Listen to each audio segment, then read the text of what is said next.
IELTS Reading. Money transfers by mobile. A. The ping of the text message has never sounded so sweet.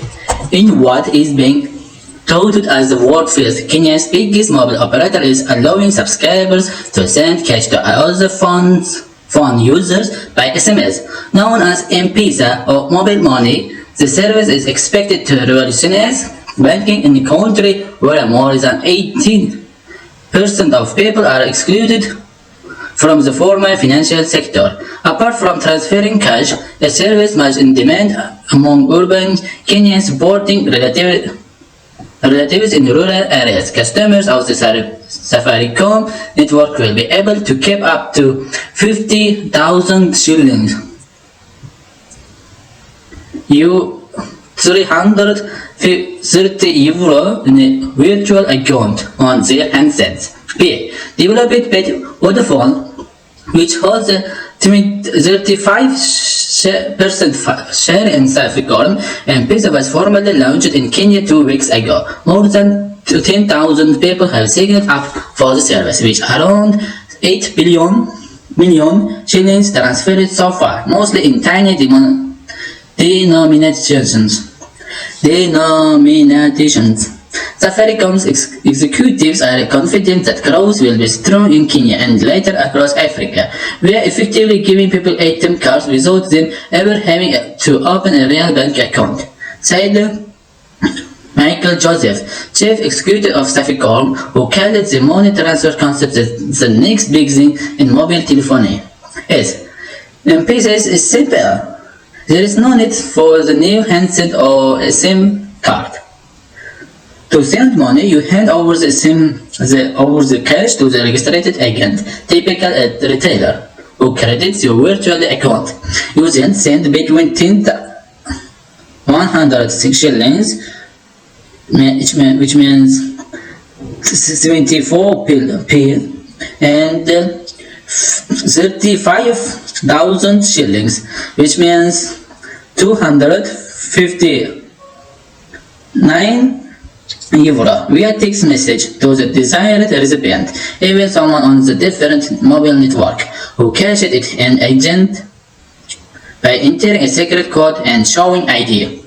A commission of up to 170 shillings, which means 1.25 euro, is paid by the recipient, but it compares favorably with fees levied by the major banks, whose services are too expensive for most of the population. D. Mobile phone growth in Kenya, as most of Africa, has been remarkable, even among the rural poor. In June 1999, Kenya had 50,000 mobile subscribers. Today it has nearly 8 billion out of the population of 35 million. And the two operators' network are as extensive as the access to banks is limited. Safaricom said it's not so much competing with financial services companies as filling a void. In time, M-Pesa will allow people to borrow and repay money and make purchases. Companies will be able to pay salaries directly into workers' funds, something that has already attracted the interest of larger employers, such as the tech companies whose workers often have to pay it in cash, as they do not have bank accounts. There is a concern about security, but Safaricom insists that even if someone's phone is stolen, the PIN system prevents unauthorized withdrawals. Mr. Joseph said the only danger is sending cash to the wrong mobile phone number and the recipient remaining extract Y. The project is being watched closely by mobile operators around the world as the way of targeting the multi-billion-pound international cash transfer industry, long dominated by companies such as Western Union and MoneyGram. Remittances sent from nearly 200 billion migrant workers to developing countries totaled 102 billion euro last year, according to the World Bank. The GSM Association, which represents more than 7 100 mobile operators worldwide play with this could quadruple by 2012 if transfers by SMS become the norm.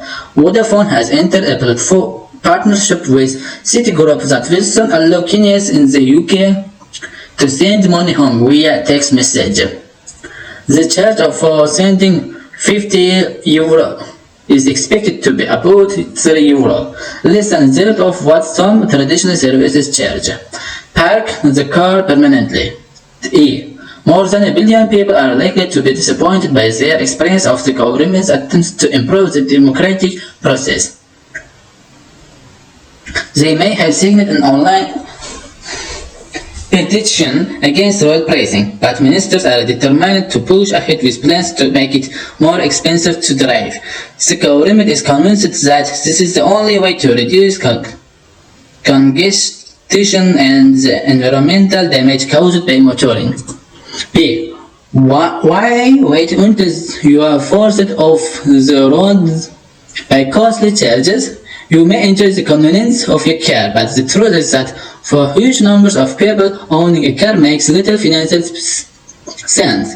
You would be far better off giving it up and relying on all the forms of transport. I am 47 and I've never owned a car, despite having a job that requires me to travel all over the US to visit clients, says Donald Chad McCarthy, an environmental expert who specializes in advising people how to be greener.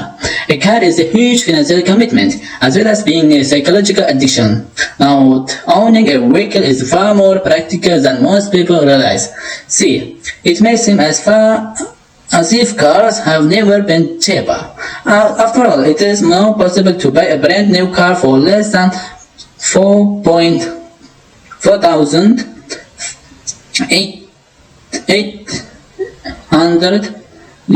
The Bureau to Achillesa, if you're interested. There is plenty of decent vehicles you can buy straight from the showroom for between €50,000 and €70,000. Of course, if you buy second-hand, the prices will be even lower.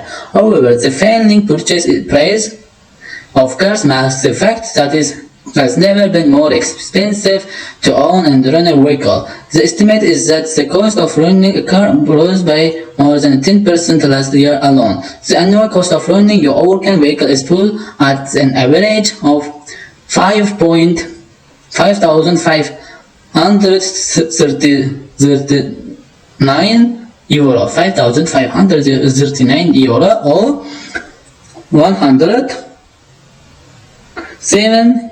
a week. While drivers who do this more than the average mileage each year will spend correspondingly less and more. Many of the costs of each ownership are fixed and therefore unavoidable. The depreciation, the fact that your vehicle loses a large chunk of its resale value each year, is one problem, accounting for €2,420 a year. The cost of finance packages, which most people have to resort to pay for the last part of the price of the new car, has also been rising to an average of €1,040 a year.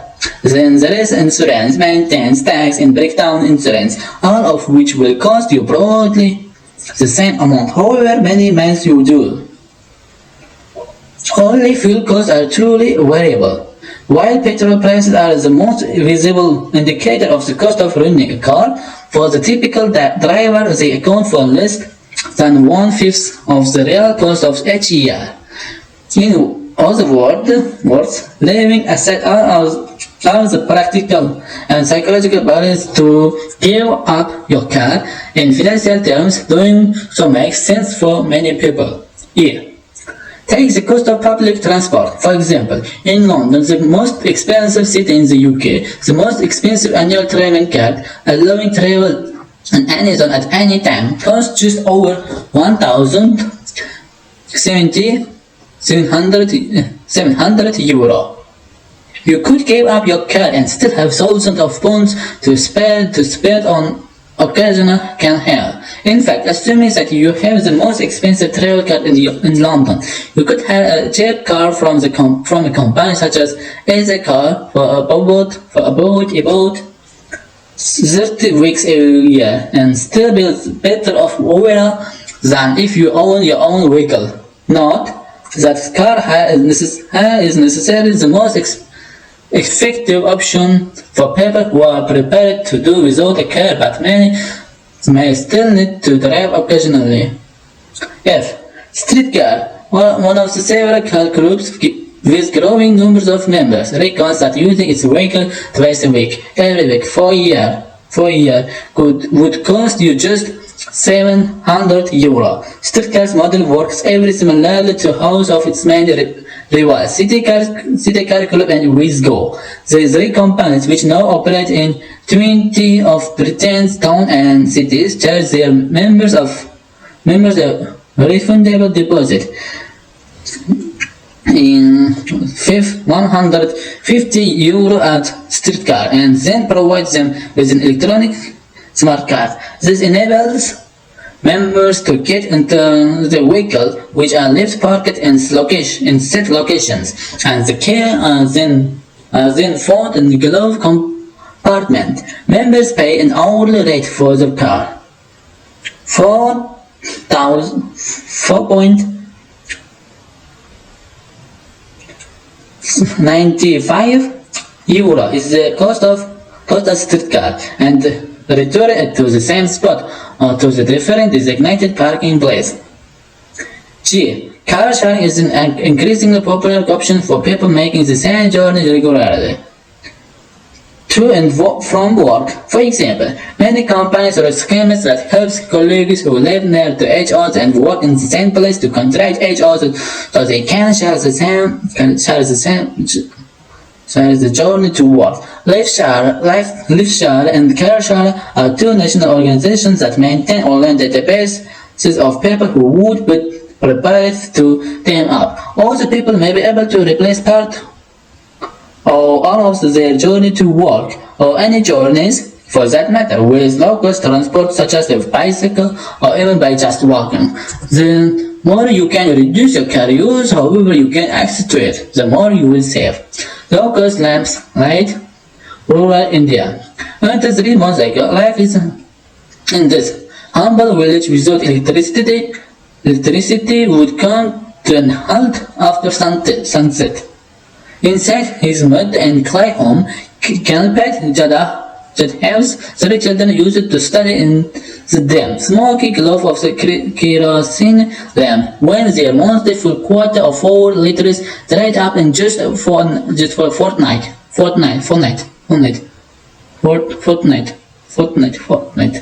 They had to strain their eyes using the light from the cooking fire, that are charged with the installation of low-cost, energy-efficient lamps that are powered entirely by the sun. The last were installed by the Jamiat Surya Bijli Foundation (GCBF), an Indian non-governmental organization focused on bringing light to rural India.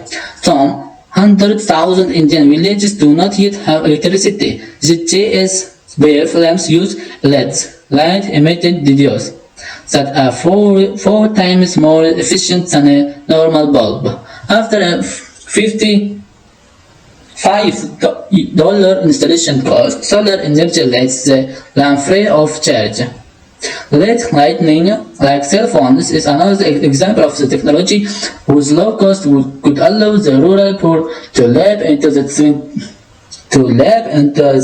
21st century. As many as 1.5 billion people, nearly 80 million of India alone, light their homes using kerosene as the primary lighting media. The fuel is dangerous, dirty, and despite being subsidized, consumes nearly 4% of the typical rural Indian household's budget. A recent report of the Intermediate Technology Development Group suggests that indoor air pollution from such lightning meteors results in 1.6 billion deaths worldwide every year. LED lamps, more efficient white lights, are believed to produce nearly 200 times more useful light than a kerosene lamp and almost 50 times the amount of useful light of the conventional bulb. This technology can light the entire rural village with less energy than that used in a single conventional 100-watt light bulb, says Dave Irwin Holiday, a professor of electrical engineering at the University of Calgary, Canada, and the founder of the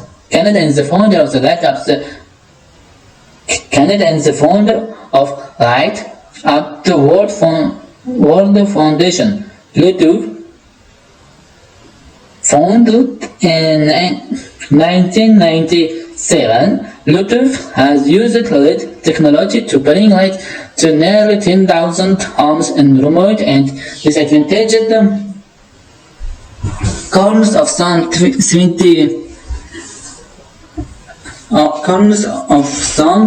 27 countries like India, Nepal, Sri Lanka, Bolivia, and the Philippines.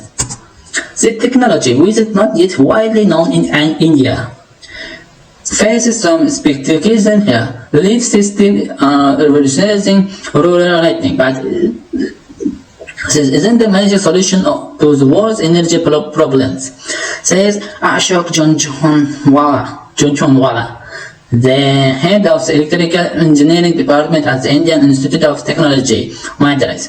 In the scenario in which nearly 20% of India's rural population uses 180 million tons of biomass per year for cooking via primitive wood stoves, which are smoky and provide only 10% efficiency in cooking. Junjunwala emphasizes the need for the clean energy source, not just for the lighting but for other domestic purposes as well. The Indian government in April launched an ambitious project to bring electricity to 112,000 rural villages in the next decade. However, the remote locations of the village will make reaching this goal difficult. Lakina, the chairman of Indian Rural Electrification Corporation, says the Indian government recognizes the potential of LED lighting powered by solar technology, but expressed reservations about its high cost. If only LEDs weren't imported but manufactured locally, he says, and in bulk. The lamps installed in nearly 100 homes of GFCs cost nearly half the price of all the solar lighting systems. Justin Chatta, the founder of the NGO, the currently imports his LEDs from China. He wants to set up a LED manufacturing unit and the solar panel manufacturing unit in India. If manufactured locally, the cost of his LED lamp could plummet to $22, as they will not incur heavy import duties. We need close to $5 billion for this, he says. Mr. Chatter says Mr. Chatter says he has also asked the government to exempt the lamps from such duties, but to no avail. An entrepreneur who made his money in plastics, Chatter has poured his own money into the project, providing the initial installations free of charge. As he looks to make the project self-sustainable, he recognizes that it's only urban markets, which have also shown a wide interest in LED lighting that can pay. The rural markets in India cannot afford it, he says, until the prices are brought down. The rural markets would be able to afford it, says Merchant Erwin Holiday, if they had access to microcredit. He says that in Tembiza, a shanty town in Johannesburg, he found that almost 10,000 homes spent more than $50 each on candles and paraffin every year. As calculations revealed, these families can afford to purchase a solid-state lighting system in just over a year of paying per week what they could normally spend on candles and paraffin. If they have access to microcredit. YouTube is in the process of creating such a microcredit facility for South Africa. In villages near Katahuadi, the newly installed lead camps are the subject of envy in those connected to the grid. Those connected to the grid have the fast power cuts up to 6 or 7 hours a day. Constant energy shortages and blackouts are a common problem to lack of power plants. Transmission and distribution losses caused by old technology and illegal stealing of electricity from the grid. These systems require far less maintenance, a longer life, and as villagers jokingly say, no electricity bills. The lamps provided by JSPF have enough power to provide just 4 hours of light a day. However, that's enough for people to get their work done in the early hours of the night, and is more reliable than light generated of India's electrical grid. Villagers are educated by JSPF officials to make the most of the new lamps. An official from JSPF instructs Jethro and his family to clean the lamp regularly. It is luminosity and life will diminish if you let the dust settle on it. He warns them. Kingdom. Next chapter. Next text. Secret of Thailand's success. A. It is a question officials here in Asia are being posed more and more. Why are your economy so vibrant? Answers include young and swelling populations, decreased debt, growing cities, emerging middle-class consumer sectors, evolving markets, and of course, China's rise. And this to that list, women and their increasing role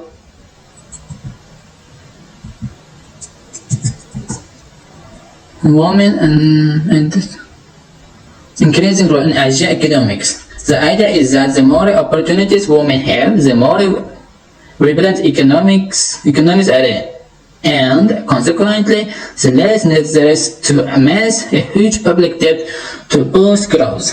It is an idea bolstered by the new survey by MasterCard International Inc., which compares the socio-economic level of women with men in Asia-Pacific nations. The gauge uses 4 key indicators: participation in the labor force, college education, managerial positions, and above median income. B. Which Asian nation is doing host when it comes to women's advancement? Thailand. It scored 92.3 of the possible 100, and according to MasterCard's index, 100 equals gender equality. The survey was based on interviews with 300 to 350 women in 13 nations and national statistics.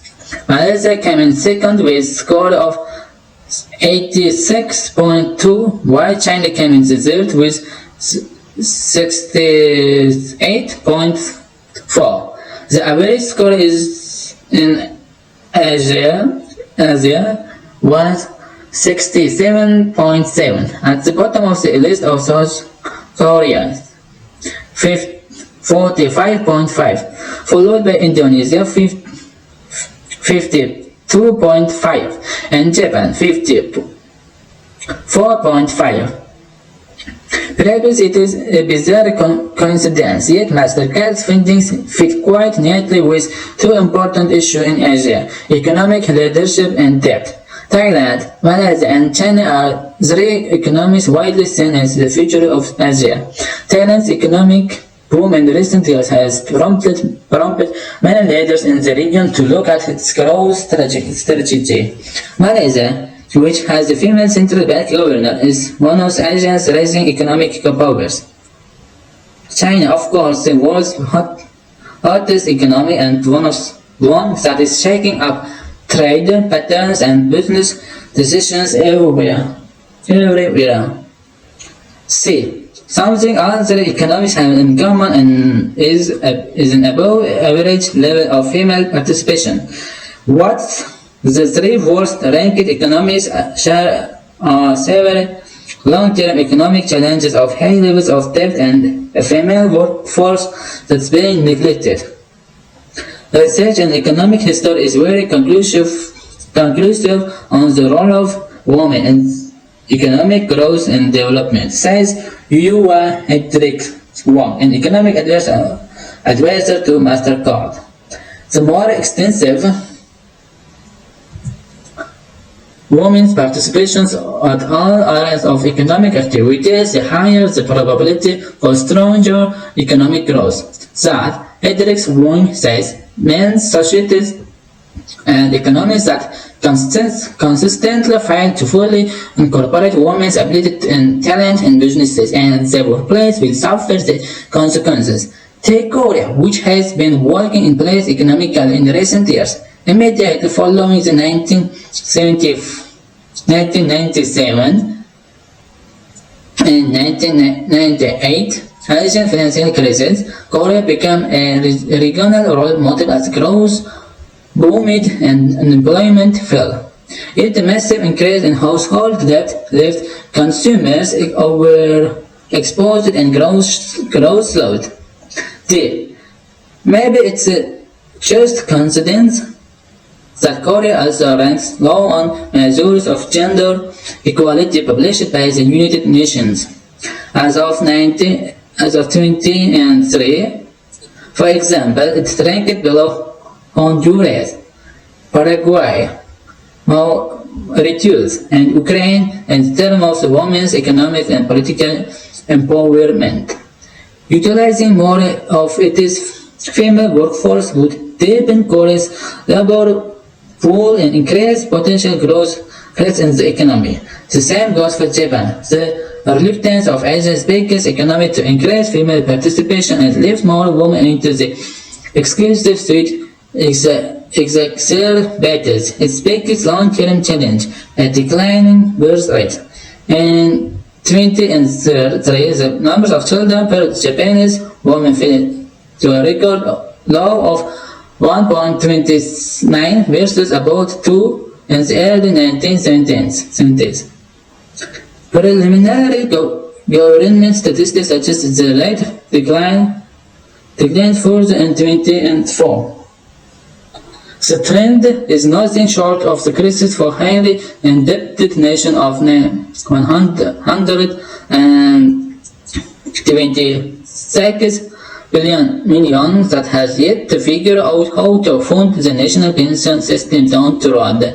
Yet Japan has been slow to realize that for many women, the decision to delay childbirth is a form of rebellion against societal expectations to have children and become housewives. E. It may be 25, yet having children is a career-ending decision for millions of bright, ambitious, and well-educated Japanese. When intercorrected, Japan's birth rate will drop and economic growth will lag.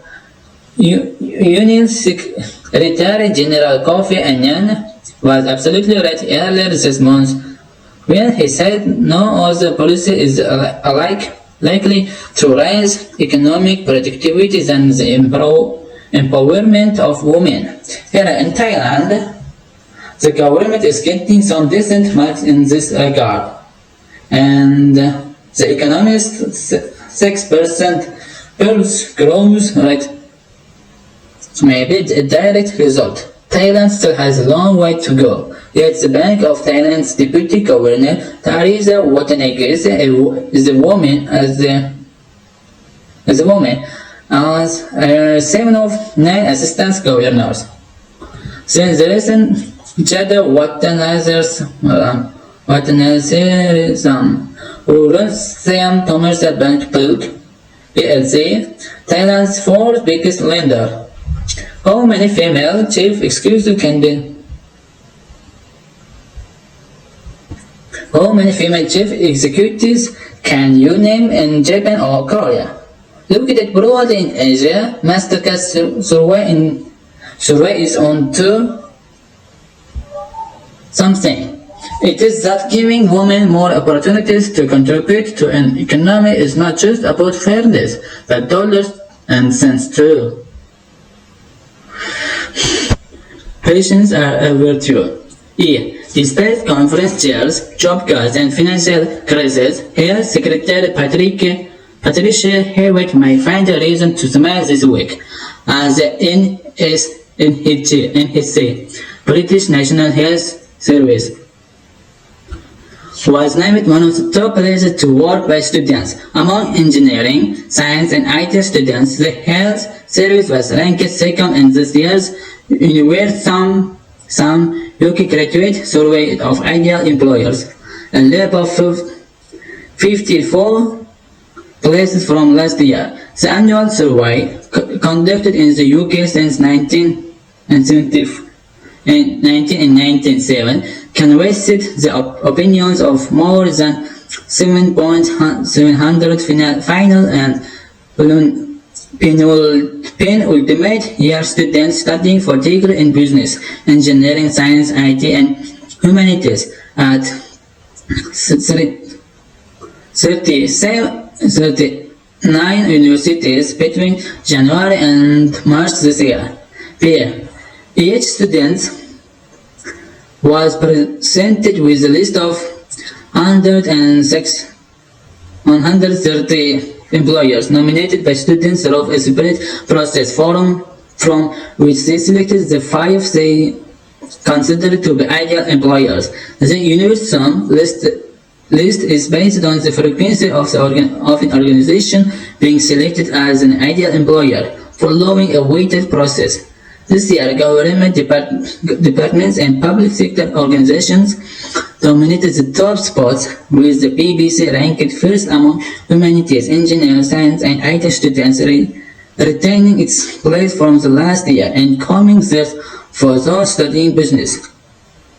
Among humanities students, the BBC was followed closely by the Foreign and Commonwealth Office and the Civil Service First Stream. The Cabinet of Affairs and the Ministry of Defense were not far behind, ranked 5th and 6th respectively, as well as the NSS, Engineering, Science, and IT students favored the Environment Agency, which left 83 places from 86 and 25 to number 3 this year. Meanwhile, business students voted accountancy giants Price Waterhouse Coopers (PwC) as their favorite employer, followed by NHBC. At the London Awards ceremony sponsored by Guardian, Foluk Ajayi, head of NHC, carries that NHC employers said its success this year reflected the reality of the health service, which is their third largest employer in the world and the largest in Europe. We employ people in all other clinical areas, such as healthcare. We employ IT managers, engineers, architects, she said. adding that the hair service is no longer seen as the second choice career. People recognize that they can give something back to the community but still develop a worthwhile career. Dear Sarah Churchman, Director of Student Recruitment and Diversity at PVC, said her company's success is down to a good campus presence. It is commitment to invest in its employees and which offices around the world. The chance to travel, something which is just under half of the students' believe that was an important factor when it came to looking for work. One of the big four accountancy firms, PVC, is not into gimmicks, and it does not offer freebies, but said Judgment, it does offer a solid foundation for anyone wanting a career in business. We sell our people skills, so we are interested in building skills. We are not selling something, we invest in our people, she added. Further down the rankings, but still with reason to celebrate, was John Lewis, which matched budget bumper sales this year with a leap from 111th place in 2005, fifth, to 26th among this year's humanities students. Sky found itself in 12th place, up from 104th last year. And the Environment Agency also provides popular among the students group, rising from 138 and 20 and 5 to 7th this year. Among the business fraternity shall serve several offered tools, rising to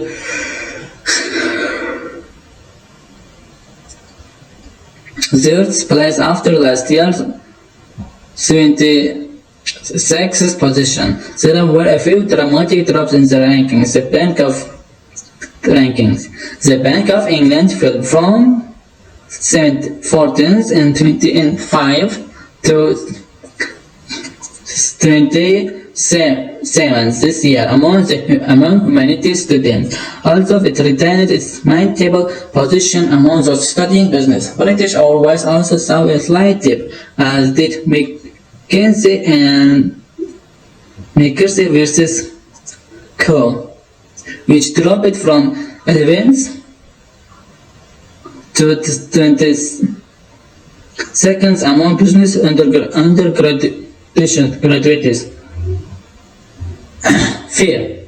Perhaps more surprisingly, this year was the first appearance in the rankings of Tech First, a small charity launched 3 years ago that aims to create the leaders of the future by encouraging top graduates who would not normally consider a career in teaching to commit to work in challenging secondary schools for at least 2 years. The organization came straight at number 8 among humanities students and was voted 22nd by those studying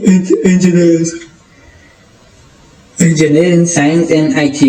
James Darley, Director of Graduate Recruitment at Teach First, said he was bowled over by the news. We are not expecting this. We are a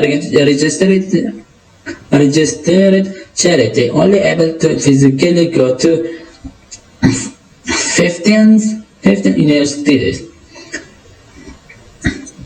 The scheme is based on one run in the UK, as the banking of more than 80 businesses, including Deloitte and HSBC. During their 2 years, candidates undertake leadership training and emerge from the program with a range of skills and experiences. We hope in the long term they will be our ambassadors, as well as we call them in politics, industry, charities, we will have done it and continue to support the educationally disadvantaged. As there, this year 260 graduates are expected to take up the stage first challenge in schools in London and Manchester. More are expected over the coming years as the scheme expanded to Birmingham and 3 other cities by 2008. Of the first set of recruits to complete the program, half have gone on to work for some amazing companies, while the other half have chosen to stay on their schools for the first year. 20% in leadership roles each. While more than half of students were concerned about achieving a good work-life balance, they said they wanted jobs that would challenge them. As of male students tended to focus more on the practical aspects of work, such as building a sound financial base.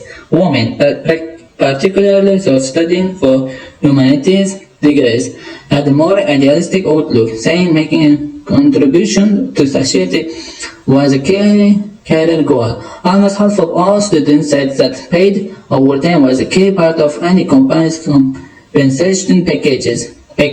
However, business students said that the most important compensations, apart from salary, was performance-related bonuses, while important considerations for humanities students were retirement plans. Working overseas also scored highly among those surveyed this year, with 5% of business students and 44% of humanities students, listing it as a priority. Ethical considerations and corporate social responsibilities were also mentioned, with a large percentage of humanities and engineering, science and IT students, saying it was a key consideration when it comes to choosing an employer.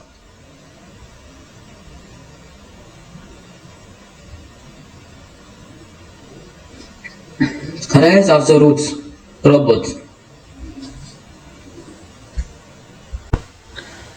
IELTS Reading. Reading 1.2. Reading 1.2. Rise of robots. If you are in technology, you are living in wonderful times. Things are developing in labs and bonds, especially gadgets. Let us look at the technology that is set to break through. Celestron skyscraper. Backyard stargazing goes in high-tech in Celestron skyscraper, which has judged to be the best innovations at the New York Consumer Electronics Show Praise Preview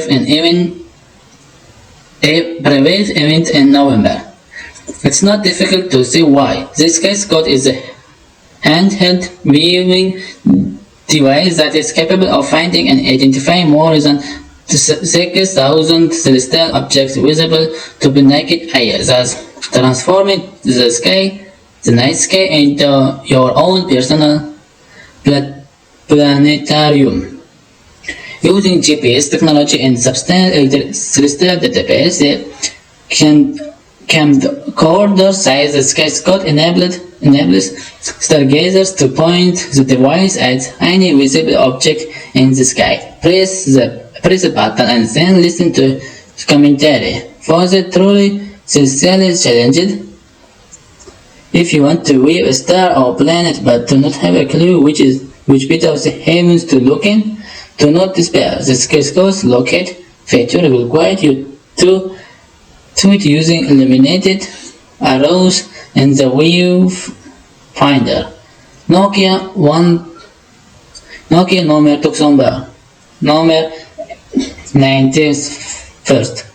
91. Nokia number 91. This amazing mobile jukebox is due out early in 2006.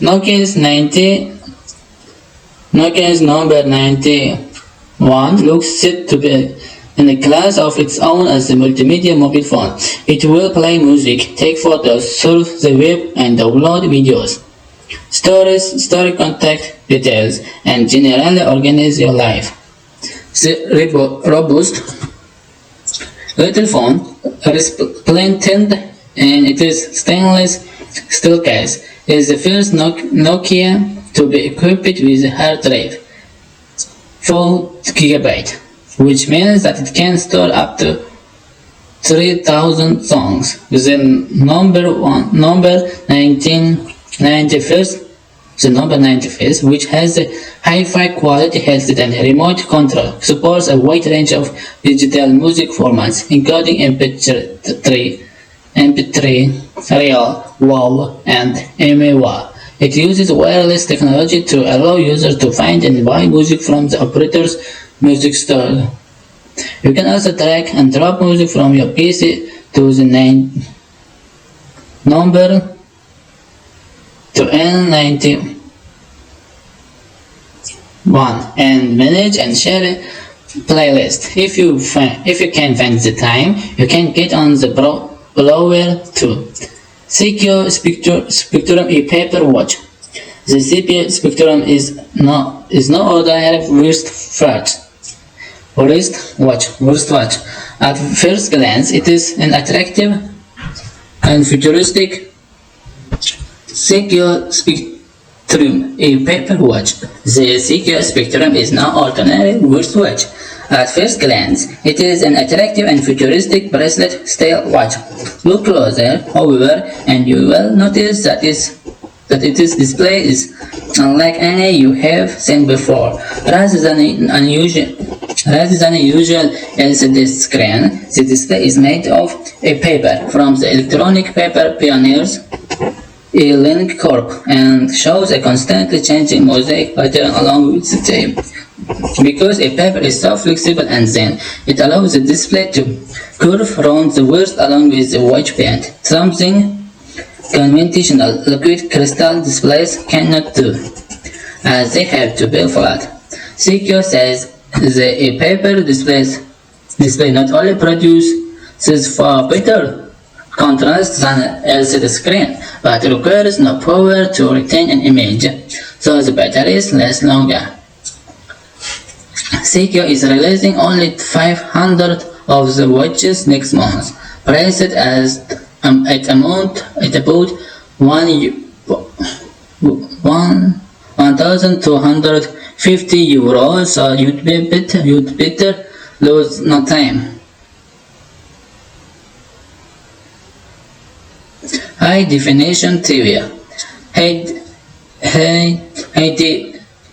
HDTV, which means high definition TV, are already available in the United States, Japan, and Australia, while will hit the UK in 2026. When you watch a program filmed in the HD format, you will see a much sharper, clearer, and more vibrant image. This is due partly to the way a program is filmed, but also to the high definition TV set itself, which uses either 720 or 1080 visible rows of pixels, depending on which format the individual HDTV uses to display images, compared to the 576 rows of pixels used in current sets. Electrolux Trilobite 2.0 Robot Vacuum Cleaner. Next time you are expecting visitors, do not bother to vacuum first. Wait until they arrive, and then entertain them with this little gadget. The Electrolux Trilobite 2.0 is a robotic vacuum cleaner that navigates its way around your floors using ultrasound, just like a pet.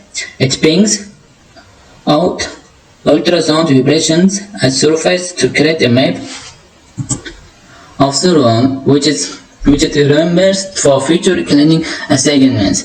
The Trilobite has no problem avoiding collisions with things placed on the floor. Special magnetic strips are placed in doorways, near stairs, and other openings. These act as the well, keeping the trilobite in the room. You can also program it to glide around when you are at work or after you are going to bed. When Electrolux uses the original trilobite in 2001, it was not voted among the 100 most innovative designs. Though while the judges were dedicated couch potatoes and those biased, we were not able to discover. The name comes from the hard-shelled sea creatures from the Paleozoic era, between 250 billion and 560 billion years ago, that roamed the ocean floor, feeding on particles and small animals. On the Azimo robot, need an extra pair of hands around the office?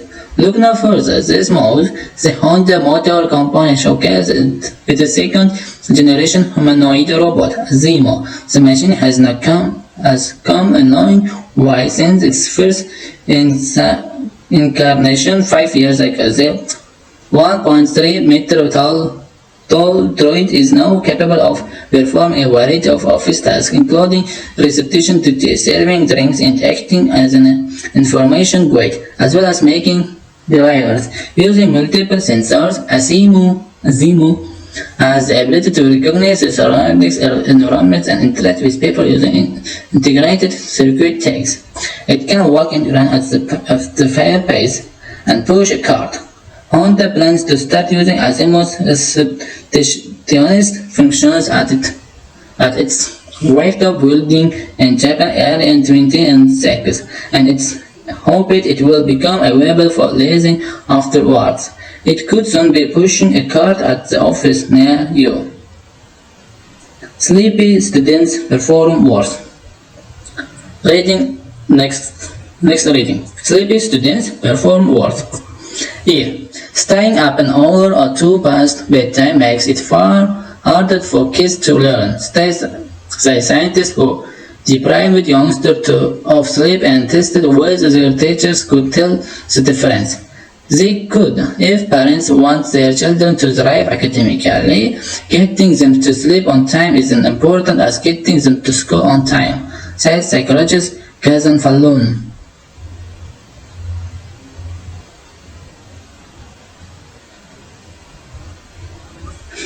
Who conducted the research at Brown Medical School. B.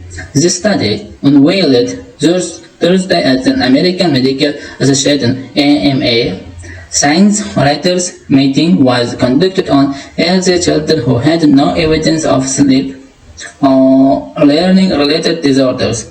Difficulty paying attention was among the problems that sleepy youngsters faced, raising the question of whether sleep deprivation could draw even worse for people with attention deficit hyperactivity disorder, or ADHD.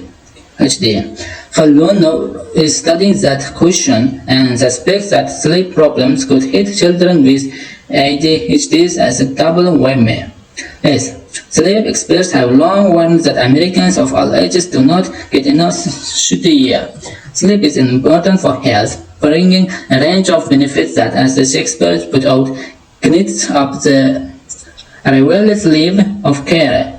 Not getting enough is linked to the host of problems, from car crashes as drivers loss of the correct memory and inhibited creativity. Exactly how much sleep correlates with school performance is hard to prove. So, Brown researchers set out to test whether teachers could detect problems with attention and learning when children stayed up late, even if the teachers had no idea how much sleep their students actually got. They recruited 74 seconds to 12 years old from Rhode Island and southern Massachusetts for the 3-week study. For 1 week, the youngsters went to bed and woke up at their usual times. They already were fairly good sleepers, getting 9 to to 9.5 hours of sleep at night. Another week, they were assigned to spend no fewer than 10 hours in bed at night. The other week, they were kept up later than usual. First and second graders were in bed no more than 8 hours, and the older children no more than 6.5 hours. In addition to parents' reports, the youngsters were in motion detecting burst monitors to ensure compliance. Teachers were not told how much the children slept in or which week they stayed up late, but rated the students on a variety of performance measures each week. The teachers reported significantly more academic problems during the week of sleep deprivation. The study, which will be published in the journal Sleep in this December, concluded students who get 8 hours of sleep or less a night were more forgetful, had the most trouble reading new lessons, and had the most problem paying attention, reported fellow known as the Forest Institute of Professional Psychology. If sleep has long been a concern of educators, Porter Burns Elementary School sent notice to parents reminding them to make sure students get enough sleep prior to the school's yearly achievements testing. Another school considered it important enough to include the school's monthly newsletters. Definitely, there is an impact on students' performance if they come to school tired. However, the findings might change physician practice, said Dr. Regina Benjamin, a family physician in Bayou La Petra, who reviewed the data at the Thursday's MAR meeting. I don't ask about sleep when evaluating academically struggling students, she noted. I'm going to start. So how much sleep do kids need? Recommended amounts range from about 10 to 11 hours a night for young elementary students to 8.5 hours for teens. Fallon insists that his own second grader get 10 hours at night, even when it means dropping soccer. Seasons that practice did not start until 7:30. Too late for her to feed him dinner and time to wind down before she needed to be snoozing. It's tough, he acknowledged, but parents must believe in the importance of sleep. Next reading, The Brain's Business. For those of a certain age and educational background, it's hard to think of higher education without thinking in ancient institutions. Some universities are of the venerable age. The University of Bologna was founded in 1988. The University of Oxford in 1988.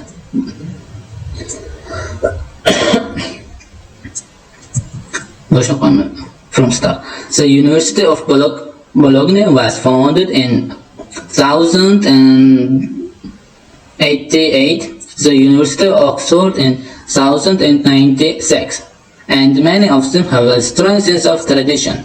The truly old ones make the most of their pedigrees, and those of the more recent vintage work hard to create an aura of antiquity. Yet this tradition, allowing or creating institutions, are currently enduring a thunderstorm of changes so fundamental that some say the very idea of the university is being challenged. Universities are experimenting with new ways of funding, most notably through student space,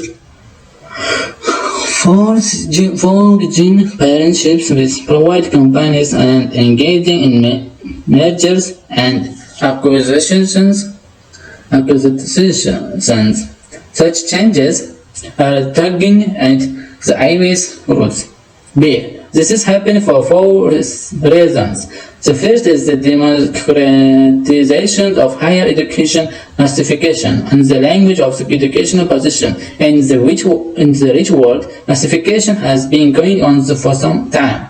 The proportion of adults with higher educational qualifications in developing countries almost doubled between 1975 and 2000. From 22% to 41%. Most of rich countries are still struggling to dig with this huge growth in numbers. Now, massification is spreading to the developing world. China doubled its student population in the late 1990s, and India is trying to follow suit. Yes, the second reason is the rise of knowledge economy. The world is in the grips of the soft revolution, in which knowledge is replacing physical resources as the main driver of economic growth. Between 1985 and 1997, the contribution of knowledge-based industries to total value added increased from 51% to 59% in Germany and from 45% to 51% in Britain. The best companies are now devoting at least a third of their investment to knowledge-intensive capabilities such as air versus tea, licensing, and marketing. Universities are among the most important engines of the knowledge economy. Not only do they produce brain workers who man it, they also provide much of its backbone, from laboratories to libraries to computer networks. D. The third factor of globalization. The third factor is globalization. The death of distance is transforming academia just as radically as it's transforming business. The number of people from developed countries studying abroad has doubled over the past 20 years to 1.9 million. Universities are opening campuses all around the world, and in a growing number of countries are trying to turn higher education into an export industry. The fourth is competition. Traditional universities are being forced to compete for students and research grants, and private companies are trying to break into the sector which they regard as the new healthcare. The World Bank calculated that global spending on higher education amounts to $300 billion a year, or 1% of the global economic output. There are more than 80 billion students worldwide, and 3.5 million people are employed to teach them or look after them. All the signs are tough golden age for universities has arrived. However, inside academia, particularly in Europe, it does not feel like it. Academics, compliance, and administrators are locked in bad exchanges with the politicians who fund them. What has gone wrong? The biggest problem is the role of the state. If more and more governments are embracing massification, few of them are willing to draw the appropriate conclusion from their enthusiasm. That they should either provide the request handle as the Scandinavian countries do, or allow universities to charge the realistic fees. Many governments have tried to square the circles of lighter management, but management cannot make up for lack of resources. If anything can be done?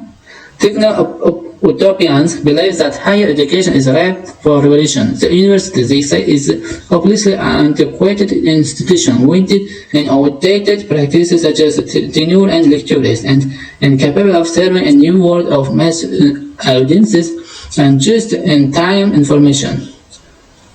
30 years from now, the big university campus will be relics, says Peter Drucker, a veteran management guru. I consider the American research universities of the past 40 years to be a failure. Fortunately, in this way, helps on the form of internet tuition and for-profit universities. Cultural conservatives, on the other hand, believe that the best way forward is backward. They think that it is foolish to waste higher education on people who would rather study Seinfeld than Socrates.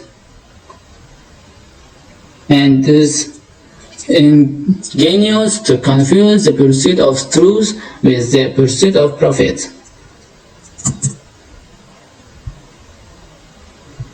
Sunday is the founder of modern Bridge. In his study, six universities socialists have dissected the typical British Sunday and found we get up later and do fewer chores than we did 40 years ago, and we are far more likely to be out shopping or enjoying ourselves than cooking Sunday lunch. Academics at the University's Institute of Social and Economic Research asked 10,000 people to keep a detailed diary of how they spent Sundays in 2021. Then they compared the result with 3,500 diaries written in 1961. A treasure trove of information that had been uncovered in two egg boxes and a tea chest in the basement of the BBC by IELTS director, Professor Jonathan Gershane. The contrast between the two periods could not be more striking. 40 years ago, Sunday mornings were a flurry of activity as men and women, especially women, caught up on their weekly chores and cooked up a storm in the kitchen. Women rarely allowed themselves any leisure into the afternoon, after the dishes were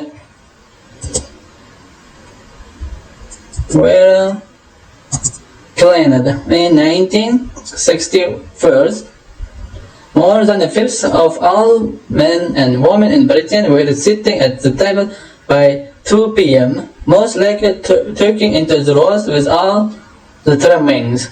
Then there would be another rush to the table between 5 p.m. and 6 p.m. for the high tea. Since the arrival of brunch, the gastro pub and all you can eat Sunday buffet at the local curry house, such institutions have become extinct. Today we graze the entire day. You only have 2-3 days a week. You don't want to waste one because there is nothing to do but watch TV. Sunday has leapfrogged Saturday in the fun stakes. On Saturdays, you are recovering from the week. Sundays are the last bastion of the weekend. You want to get as much as you can.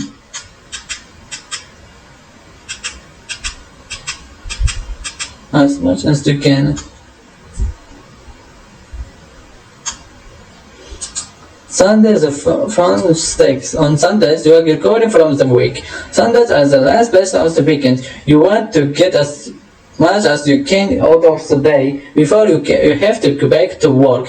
According to researchers, the ability to train around P versus Q has made the most dramatic difference to all Sundays. In 1961, adults spent an average of 20 minutes a day shopping. By 2021, it was 50 minutes. Shopping used to be a gender-segregated activity that would take place during the week while the husband was at work. No, it is as much men as women, said Gershane. We are more likely to be relaxing or shopping on Sunday mornings these days than scrubbing the floor or putting up shelves.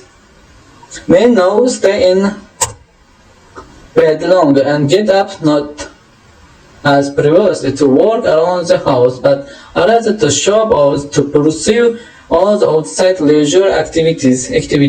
Men do about the same amount of unpaid work around the house as they used to on Sunday, but it's spread throughout the whole day instead of crammed into the morning. Women do considerably less than 40 years ago. Indeed, men and women were pretty much different species in 1961. As far as the way spent Sundays was pub or playing football before lunch.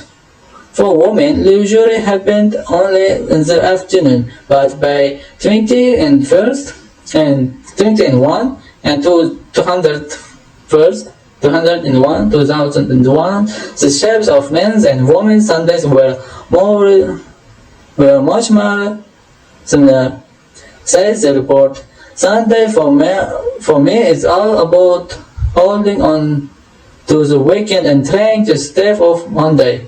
An ideal Sunday could involve getting up and having a nice lunch.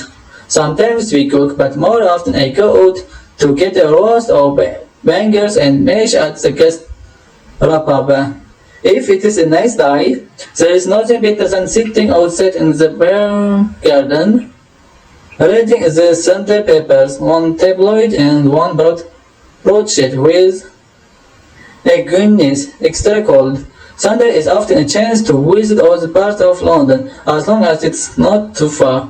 I use Sundays to get clothes shopping or to the cinema. I often go to the Camden Market, as I love the international foods on offer and hunting for bargains and vintage clothes.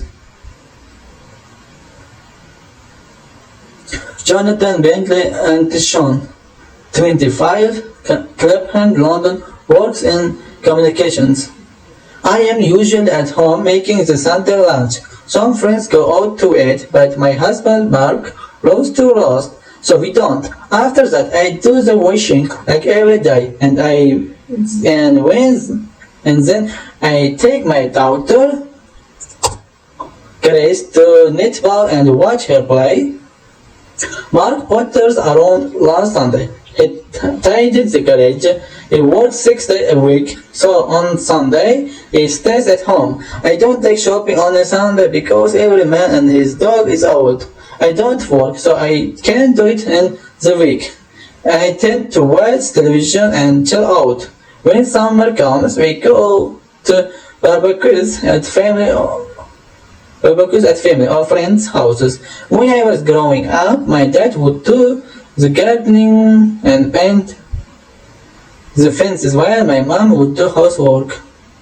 Hazel Hallows, 42, Manchester, housewife, married with 3 children. When we were at home, I would get out in the garden and my wife Rose would cook the Sunday lunch and do the housework. I was an engineer and Rose worked full-time as a supermarket manager. In 1961, we had just moved to Bristol and I spent Sunday maintaining the new house. The washing and ironing had to be done. It was a working together atmosphere. We would sometimes go and spend the day with Rose's sister or other relatives. In 1961, it was the first time I had a new car, so we spent time in the countryside or garden centers. Now I get up on Sundays and spend a couple of hours reading newspapers.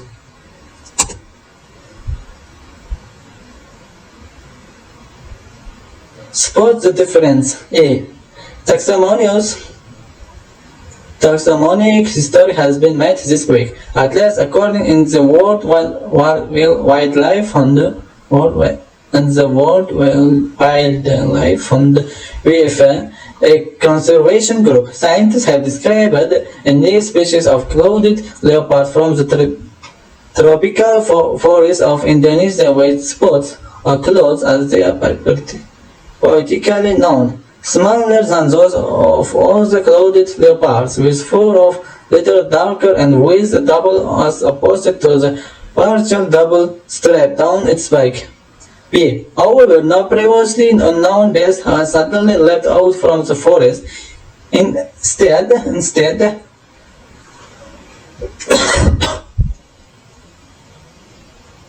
some scientists have proposed a change in the official taxonomic accounting system of clouded leopards, where there were 4 species, there will likely not to be species. A genetic analysis and the closer inspection of museum specimen cores published in the current biology has found no relevant difference between three species described 50 years ago from continental Asia and from the Hainan and Taiwan Islands. The 5,000 and 11,000 clothed leopards on Borneo, the 3,000 and 7,000 on Sumatra, and the remaining few on the nearby Batu Island can now, the authorities claim a more elevated distinction as the species. What this actually means is fuzzy and whether is scientifically important is questionable. In any case, biologists do not agree what species and subspecies are. Creatures are given Latin first and second names corresponding to a genus and species. According to the conversation of Carl von Linné, who was born 30,000 years ago this May, but Linnaeus, as he is more commonly known, thought of species as perfectly discrete units created by God. Darwinism has them as mutable things generated gradually over time by natural selection. So, delineating when enough variation has evolved to justify a few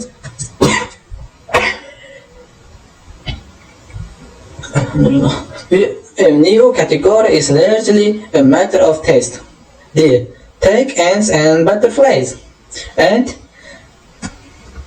experts have recently been wagging a war against all type of species subdivision.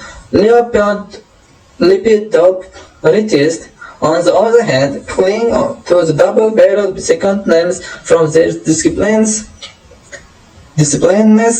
19th century tradition, and categories many local subclasses within species found over wide areas. Thus, it would be futile if one were so inclined to attempt to compare the diversity of ant and butterfly populations.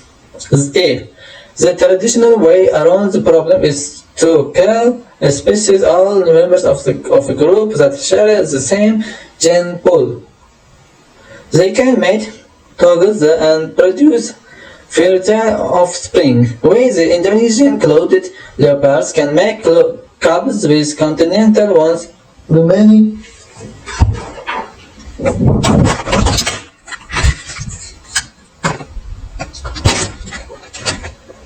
unknown but seems probable. Instead of claiming this week was that genetics and slight difference in further pattern are enough to justify rebranding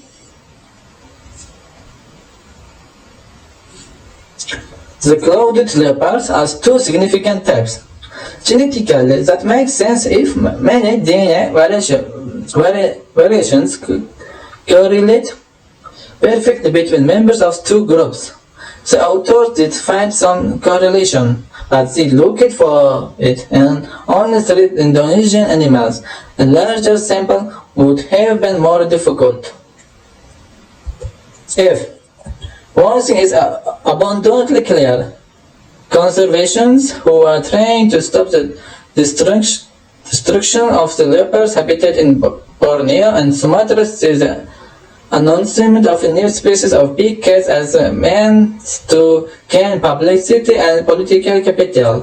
Upgrading subspecies to species is a strategy which James Mallet of University College London likes to call species inflation. It is common by product of genetic analysis which can reveal difference between populations that you cannot. Generating even more detailed genetic categories means creating smaller and increasingly restricted populations of more species. The trouble is that risk devaluing the importance of the term species. The problem of redefining species by genetics is the creation of the taxonomic confusion, a potentially serious difficulty for conservationists Zionists, and others. The recent proposal to add the polar bear to the list of animals protected under America's Endangered Species Act is an example. Such things are well and good. However, studies the genetics and transfers that polar bears are closer to some brown bears than some brown bears are to each other. I, the genus, and it seems that the polar bear would not count as a species in its own right, and thus may not enjoy the protection afforded to species. Should be labeled as subspecies of the brown bear. The fertility bust. Falling. Next reading. The fertility bust. Falling populations, the despair of state pension system, are often regarded with calmness, even a secret satisfaction, by ordinary people. Europeans no longer need large families to gather the harvest or to look after parents. They have used their good fortune to have fewer children, thinking this will make their lives better. Much of Europe is too crowded as it is. Is this all this is going on? Germans have been agonizing about recent European Union estimates suggesting that 30% of German women are and will remain childless. The number is a guess. Germany does not collect figures like this. Even if the share of 25%, as also surveys suggest, it is by far the highest in Europe.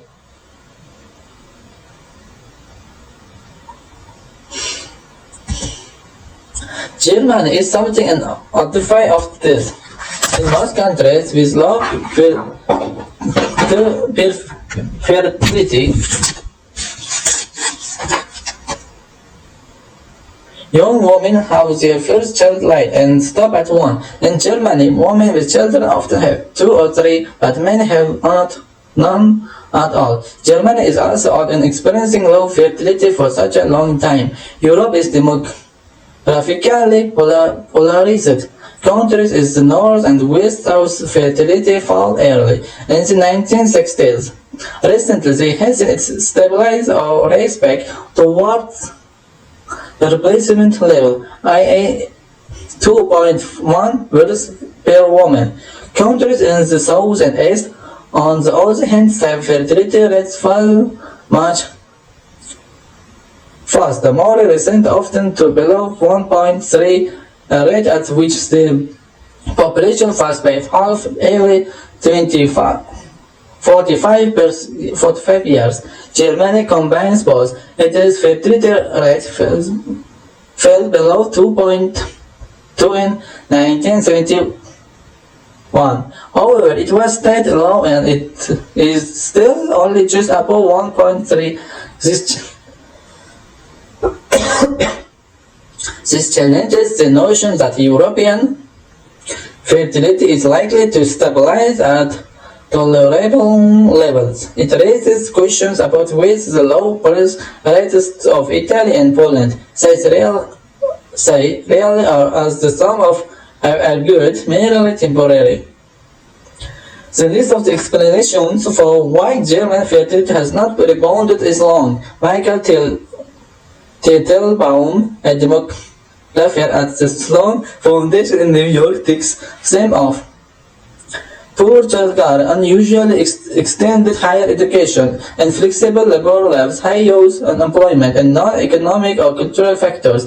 One German writer, Gunter Grass, wrote a novel, Dead Birds, in 1983 about armed Dorothy Pertis, a model couple who disport themselves on the beaches of Asia rather than invest time and trouble of bringing up a baby.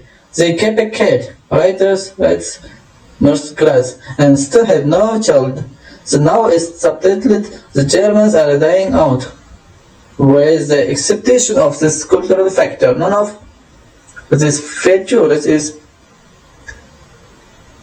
Peculiar to Germany, social and economic explanations account for persistent low fertility there, then they may well produce the same persistence elsewhere. D. The reason for hoping otherwise is that the initial decline in Southern and Eastern Europe was drastic and may be reversible. In the Mediterranean, the demographic decline was associated with freeing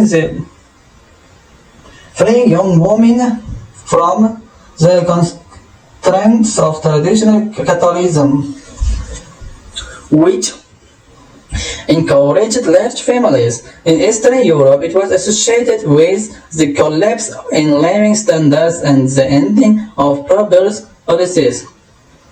In both regions, as much temporary factors fade, fertility rates might in principle be expected to rise. Indeed, they may already be stabilizing in Italy and Spain.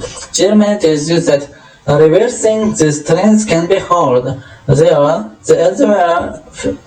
elsewhere, fertility rates did not merely fall. They went below that people said they wanted. In 1979, Eurobarometer asked Europeans how many children they would like. Almost everywhere, the answer was 2. The traditional two-child ideas persisted even when people were not delivering it. They may have reflected old habits of mind, or people may really be having fewer children than they claim to want. E.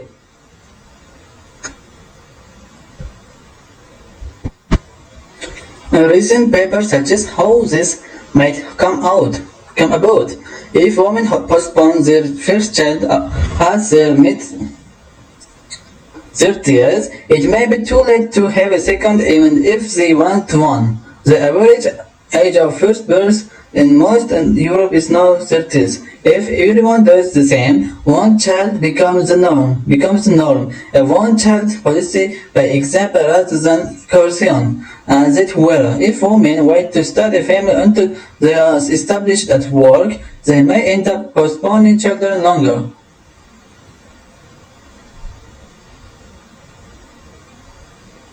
than they might otherwise have chosen. The birth of fetus began to fall in Europe. This was said to be a simple matter of choice. That was true, but it's possible that fertility may outshoot below what people might naturally have chosen. For many years, politicians have argued that Southern Europe will catch up from its fertility decline because women having postponed their first child will quickly have a second and third. The overshoot theory suggests there may be only partial recuperation. Postponement could permanently lower fertility, not just redistribute it across time. There is the twist. If people have fewer children than they claim to want, how this is a family may change too. Research by Thomas Sibotka of the Vienna Institute of Demography suggests that after decades of low fertility, a quarter of young German men and a fifth of young women say they have no intention of having children and think that this is fine. When Eurobarometer repeated its poll about ideal family sizes 1901, support for the two-child model had fallen everywhere. Parts of Europe then may be entering a new demographic trap. People restrict family size from choice. Social, economic, and cultural factors then cause this natural fertility decline to overshoot. This change expectations to which people respond by having even fewer children. That does not necessarily means that birth rates will fall even more. There may yet to be some natural flaw, but it could mean that recovery from very low fertility rates proves to be slow or even non-existent. Teens try to change the world, one purchase at a time. When classes adjourn here at the Fireways Street School, 8th graders ignore the meltdown the street and go straight to the place they consider much cooler, the local natural food grocers. There is the kids and groups of 10 or more, sometimes smitten by the marketing atmosphere that links attractiveness to eating well. When time comes to buy something even as small as a chocolate treat, they feel good knowing a farmer somewhere will probably receive a good price. Food is something you need to stay alive, says 8th grader Emma Lewis. Paying farmers is really important because if we didn't have any unprocessed food, we'd all be living on candy. Eating normal, as some describe it, is become a priority of teenagers as well as adults in their 20s. What began to decade ago as a concern on college campuses to shun clothing made in overseas sweatshops has given birth to the parallel phenomenon in the food and beverage industries. Here, useful shoppers are leveraging their dollars in the bid to reduce pesticide usage, limit deforestation, and make sure farmers are not left with the pittance on payday. Once again, college campuses are setting the pace. Students at 30 colleges have helped persuade administrators to make sure all cafeteria coffee comes with a fair trade label, which means men pickers in Latin America and Africa were paid higher than the going rates. Then based on another 300 campuses are pushing to follow suit, according to Students' Unities for Fair Trade in Washington, D.C. Coffee is just the beginning. Bon Appetit, an institutional food service provider based in California, relies on organic and locally grown produce. In each year since 2021, more than 25 colleges have asked the company to bid on their food service contracts. So, Bon Appetit intentionally limits its growth. Its collegiate client list has grown from 58 to 71% in that period. It's really just been in the last 5 years that we've seen students become concerned with where their food was coming from, says Ms. Kendler, Bon Appetit's Director of Strategic Initiatives. Prior to that, students were excited to be getting sugar cereal.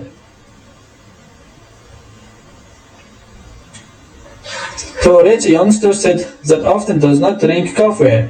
Fair trade importer equal exchange rule of or a line of cocoa in the 1960s. And chocolate bars and fair trade importer equal exchange rolled over line of cocoa in 2003 and chocolate bars in 2004. Profits in both sectors have justified the project, says equal exchange co-president of awards. What is more, dozens of schools have contacted the firm to use its products in fundraisers and as classroom teaching tools.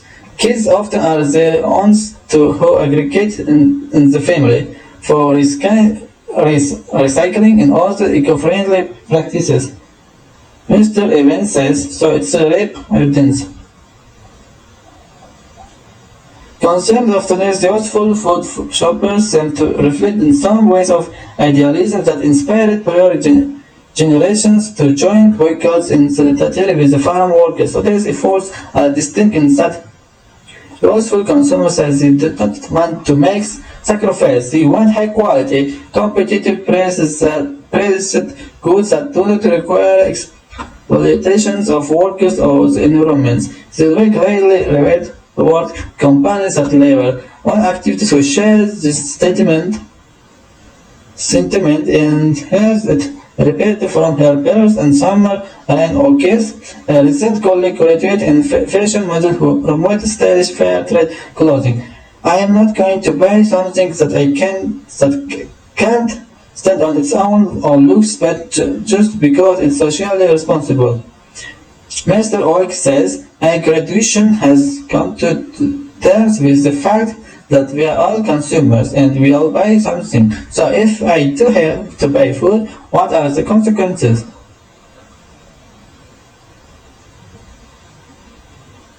Wanting to ameliorate the world's big problem can be frustrating, especially for those who feel ineffective because they are young. Marketers are figuring out that teenagers recently feel this fear of powerlessness and are pushing products that make young buyers feel as tough. They are making a difference, says Michael Wood, Vice President of Teenage Research Unlimited. His example, it was water from Starbucks, which contributed 5 cents from every bottle sold to water purification centers in developing countries. This is a very easy way to young people to contribute. All they have to do is buy bottled water. Mr. Food says buying products or supporting companies that give them ways to support global issues is one way for them to get involved, and they really appreciate that. Convenience is also driving consumer activism. Joy Cornell, National Coordinator of United Students for Fair Trade, says she first got involved about 5 years ago as a high schooler when she spent time hanging out in the cafes, buying coffee with an eco-friendly label was a very easy way for me to express what I believe in. She says for young teens, consumption is their first foray into activism.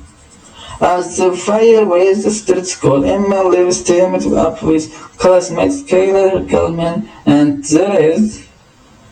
Teresa Laurue to sell fair trade chocolate, cocoa, and all the products at the school fundraiser in November. When the total reached $2,000, they realized they were striking a chord. Some adults hastened to point out the limitations of ethical consumption as a tool for doing good deeds and personal growth. Gary Lindsay, Director of Children's Ministers, encourages fair trade purchases, but he also organizes children to collect toys for foster children and save coins for the playground construction project in Tanzania. He says it helps them learn to enjoy helping others even when they are not getting anything tangible in return. When we are benefiting, how much we are really giving? It is really sacrifice. Mr. Lindsay asked of fair trade products. He says, those things are great when we are giving opportunities like that once in a while, but I think for us to expect that we should get something out of everything we do is a very selfish attitude to have. Everyone daydreaming. Every artist next reading daydreaming. Everyone daydreams sometimes, so we said or lie down, close our eyes, and use our imagination to think about something that may happen in the future or could have happened in the past. Most daydreaming is pleasant. We could like the dreams to happen, and we could be very happy if it did actually happen. We may daydream that we are in another person's place or doing something admire us much more than we normally do. Daydreams are not dreams because we can only daydream if we are awake. Either we choose that or the dreams will be about which we cannot actually do with dreams. With many daydreams, we know that what we imagine is unlikely to happen. At least if it does happen, it probably will not do so in the way we want to it. However, some daydreams are about things that are likely to happen. We say the dreams often help us to work out what we want to do or how to do it to get the best results. So these daydreams are helpful. We use our imagination to help us understand the world and other people. Daydreams can help people to be creative. People in creative or artistic such as composers, novelists, and filmmakers, develop new ideas through daydreaming. This is also true of research scientists and mathematicians. In fact, Albert Einstein said that imagination is more important than knowledge because knowledge is limited, whereas imagination is not. Research in the 1980s showed that most daydreams are about ordinary, everyday events. It also showed that over 75% of workers in so-called boring jobs such as lawyers and security guards spend a lot of time daydreaming in order to make their time at work more interesting. Recent research has also shown that daydreaming has a positive effect on the brain. Experiments with MRI brain scan shows that the parts of the brain linked with complex problem solving are more active during daydreaming. Researchers conclude that daydreaming is an activity in which the brain consolidates learning. In this respect, daydreaming is the same as dreaming during sleep. Although there do seem to be many advantages with daydreaming. In white cultures it is considered a bad thing to do. One reason for this is that when you are daydreaming, you are not working. In that 19th century, for example, people who daydreamed a lot were judged to be lazy. This happened in particular when people started working in factories on assembly lines. When you work on an assembly line, all you do is one small task again and again, every time exactly the same.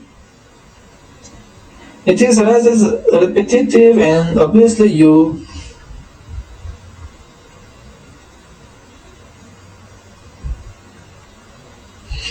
cannot be creative. So many people decided that there was no benefit in daydreaming. Also, people have said that daydreaming leads to escapism, and that is not healthy either. Escapist people spend a lot of time living in the dream world in which they are successful and popular, instead of trying to deal with the problems they face in the real world. Such people often seem to be unhappy and are unwilling to improve their daily lives. Indeed, recent studies show that people who often daydream have fewer close friends than other people. In fact, they often do not have any close friends at all.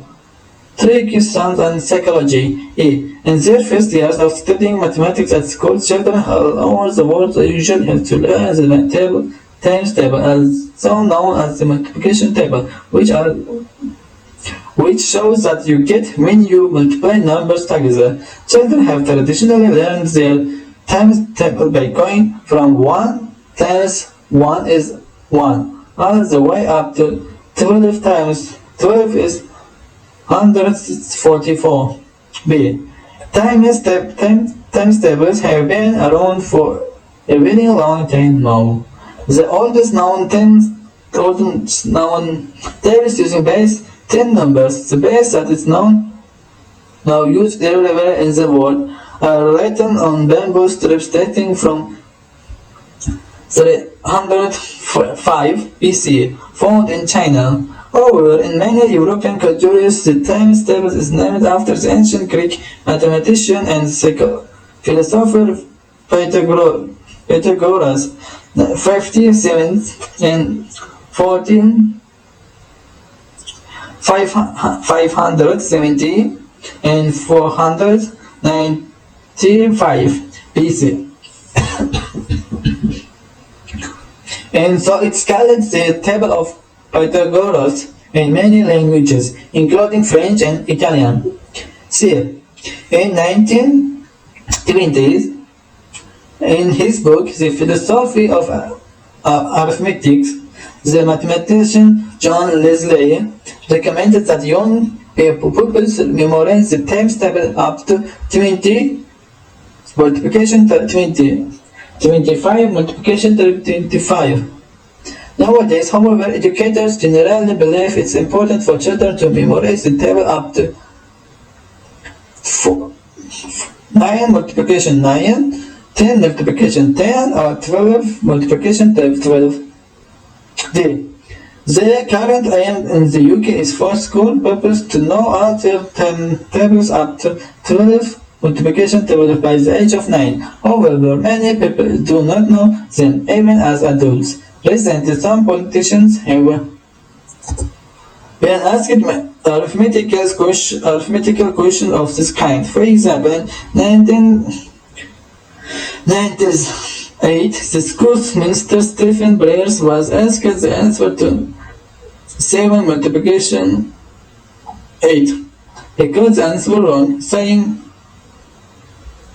54 rather than 56, and everyone laughed at him. In 2014, a young boy asked the UK Chancellor George Osborne the exact same question. As he passed A-level maths and was in charge of the UK's economic policies at the time, you would expect him to know answer. However, he simply said, I made it the rule in life not to answer such questions.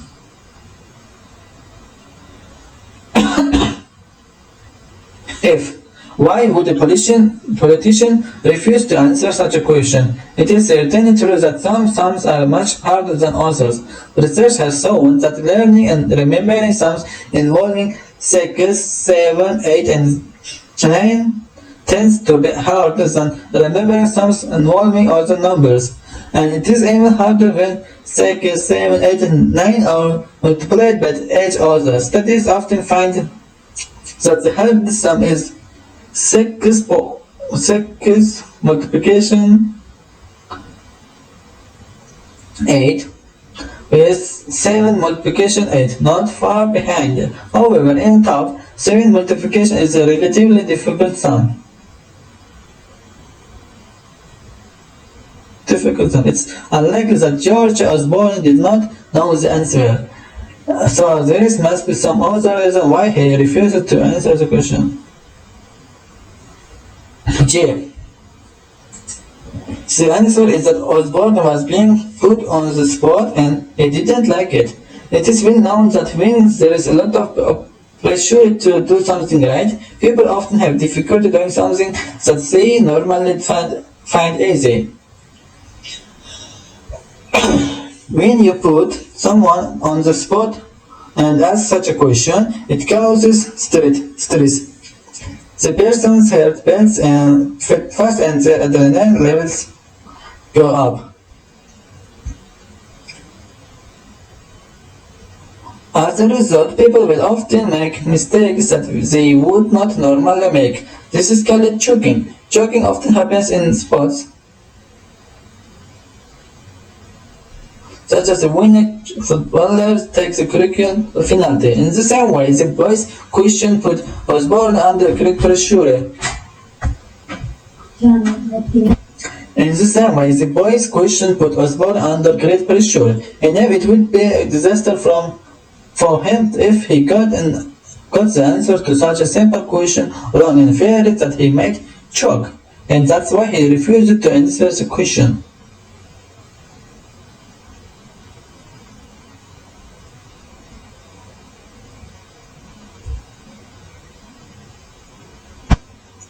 Midlands is a word that has become synonymous in the English language with the chaos and disorder. The term itself derives from the shortened names for the former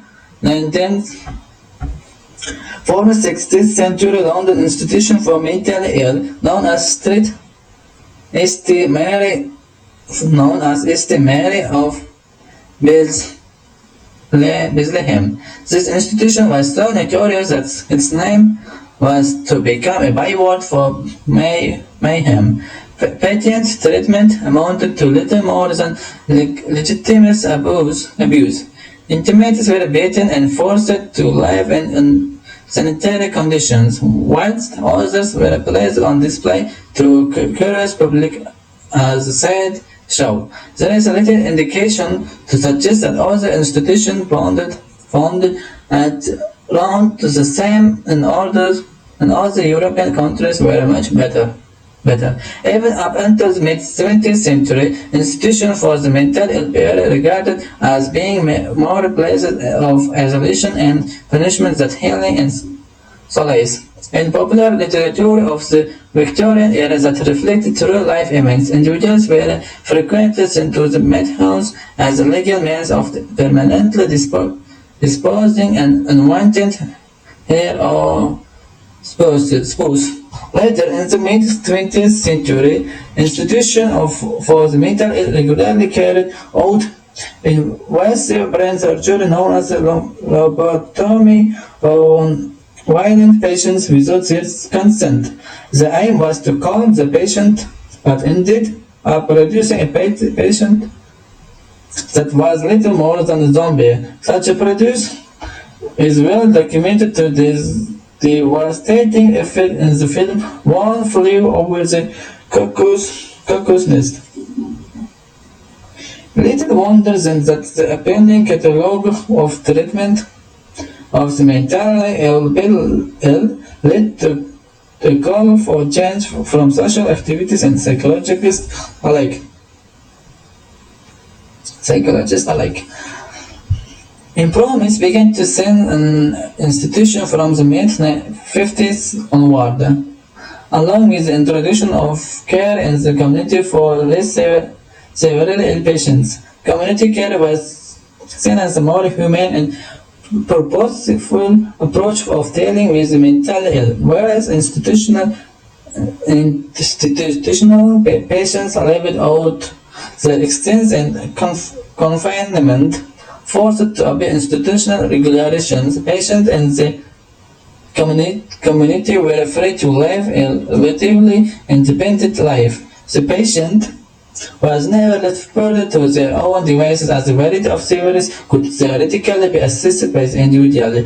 In its early stages, however, community care consisted primarily to help from the patient's extended family network.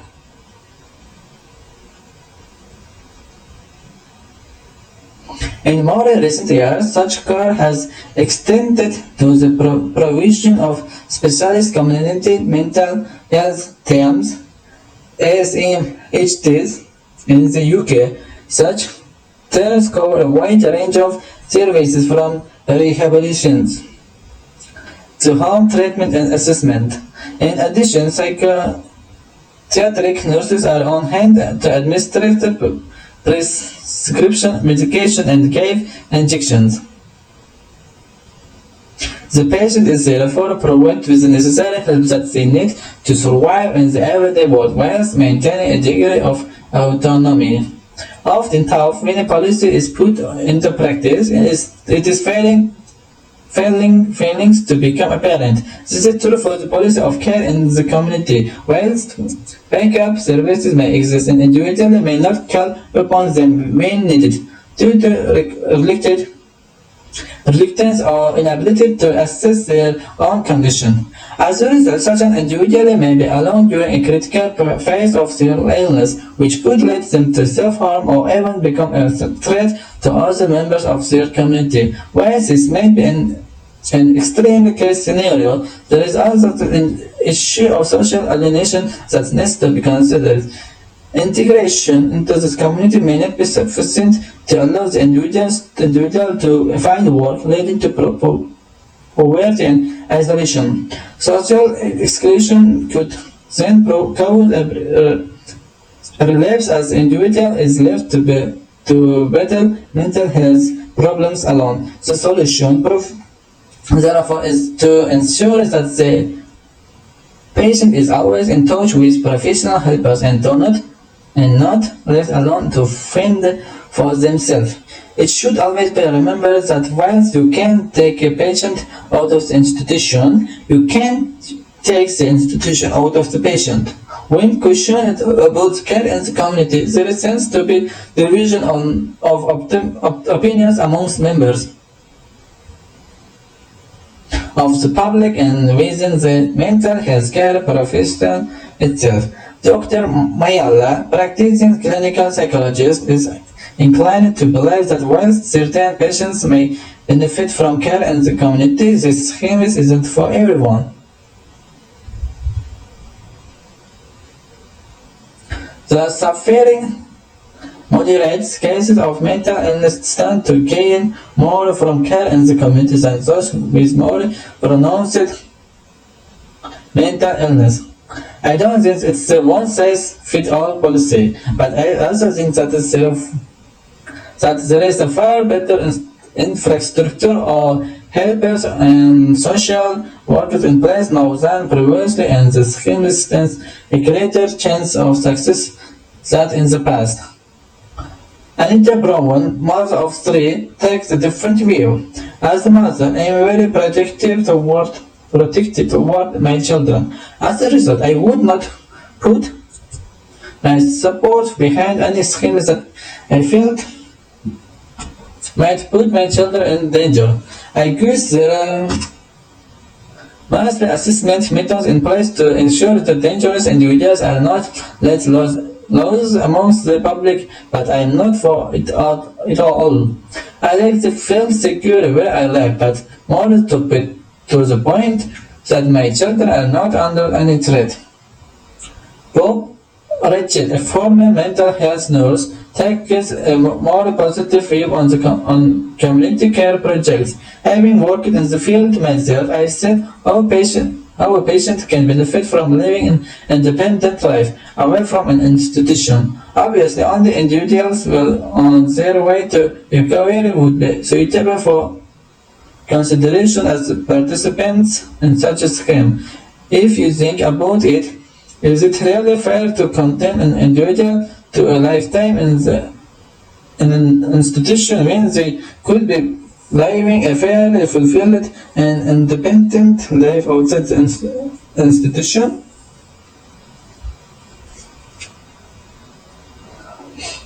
Albert Einstein is perhaps the best known scientist in the 20th century. He received the Nobel Prize in Physics in 1920, and his theories of species and general relations are of great importance to many branches of physics and astronomy.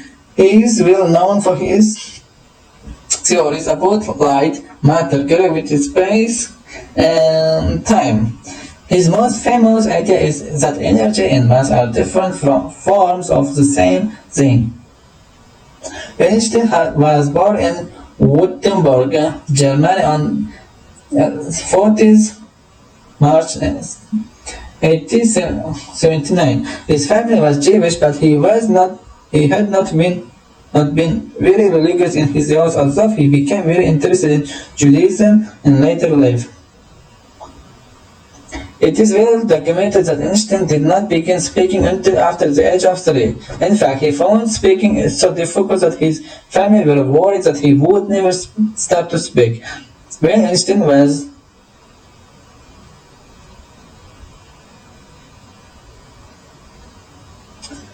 When Einstein was 4 years old, his father gave him a magnetic compass.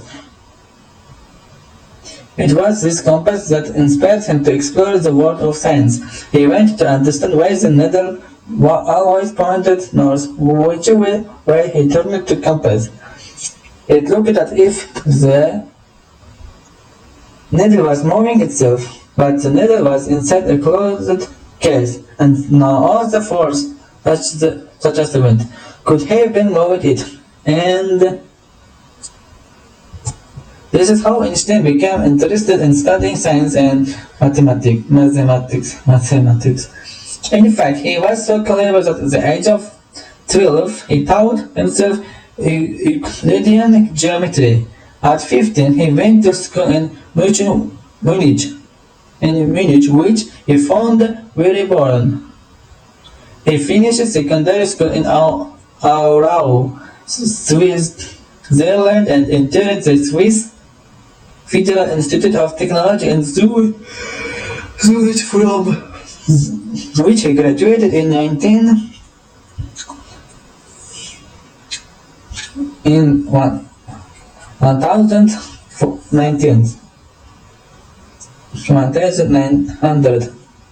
But Einstein did not like the teaching there either. He often missed classes and uses the time to study physics on his own or to play a violin instead. However, he was able to pass his examinations by studying the notes of classmates.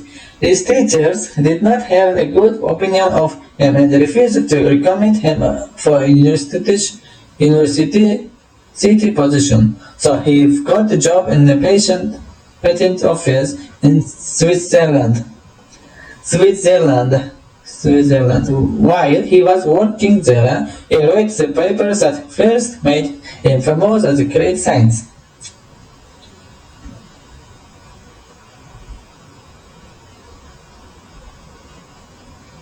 Einstein had two severely disabled children with his first wife, Miriam. His daughter, whose name we do not know, was born about a year before their marriage in January 1902. She was looked after by her cerebral grandparents until she died at the age of 2. It is generally believed that she died from scarlet fever, but there are those who believe that she may have suffered from a disorder known as the Down syndrome, but there is not enough evidence to know for sure. In fact, no one even knew that she had existed until Einstein's granddaughter found 54 love letters that Einstein and Miriam had written to each other between 1897 and 1903. She found this letter inside a shoe box in their attic in California. Einstein and Miriam's son Edward was diagnosed with schizophrenia. He spent decades in hospitals and died in Zurich in 1965. Just before the start of World War II, Einstein moved back to Germany and became director of school there. But in 1933, following the threats from the Nazis, he moved to the United States, where he died in 1980s, April in 1965.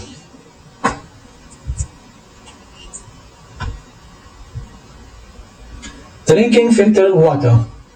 A body is made up mainly of water.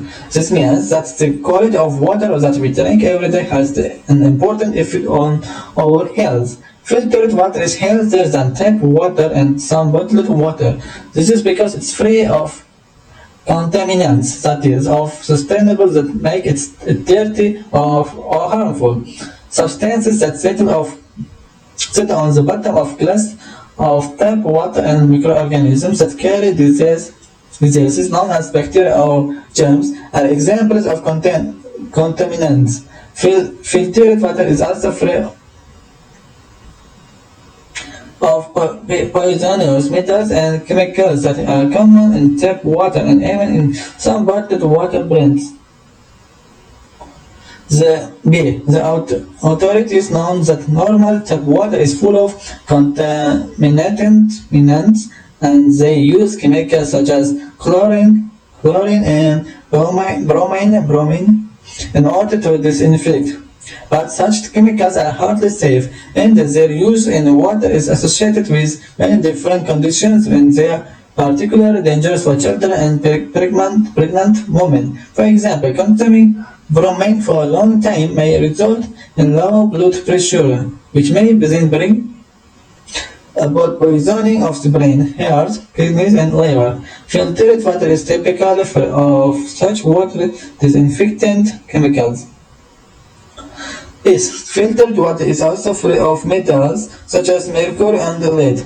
Mercury has ended up in our drinking water mainly because the dental mixtures used by dentists have not been disposed of safely for a long time.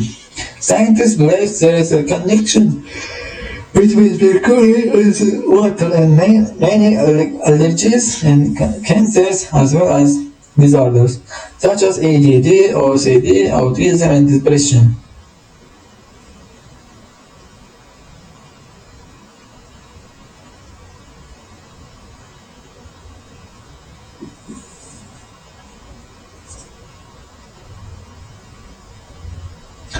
The lead, on the other hand, typically finds its right to our drinking water due to paper legs. Of course, modern papers are not made of lead, but papers in old houses usually are. Lead is a well-known carcinogen and is associated with pregnancy problems and birth defects. This is another reason why children and pregnant women must drink filtered water.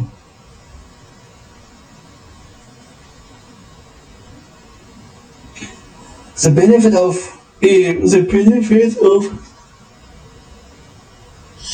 water are well known. We all know, for example, that it helps to detoxify the body. So the purer the water we drink, the easier it's for the body to rid itself of toxins. The result of drinking filtered water is that the body does not have to use as much of its energy of detoxification as it would when drinking unfiltered water. This means that drinking filtered water is good for our health in general. That is because the body can perform all of its functions much more easily, and this results in improved metabolism, better weight management, improved joint lubrication, as well as efficient skin hydration.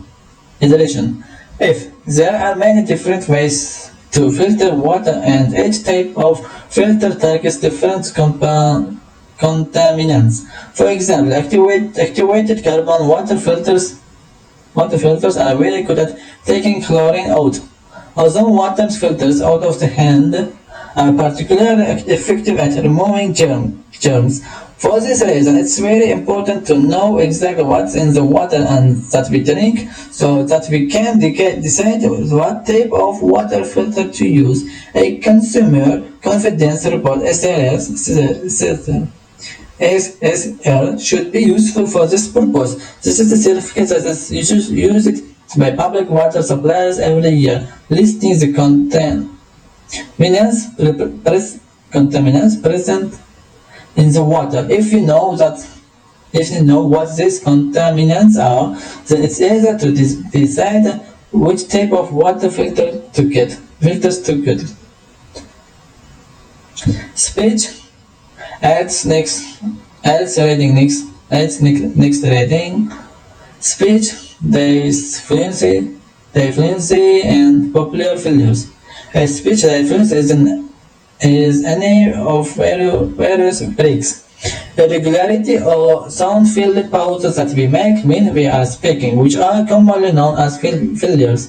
These include words and sentences that are not finished, repeated phrases or syllables, instead of speakers correcting their own mistakes as they speak in the words such as yeah,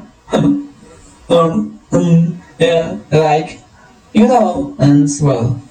Filters are part of speech which are not generally recognized as meaningful, and they include speech problems such as stuttering, repeating the first consonant of some words. Fillers are normally avoided on television and films, but they occur quite regularly in everyday conversation, sometimes making up more than 20% of words in speech, but they can also be used as a pause for thought.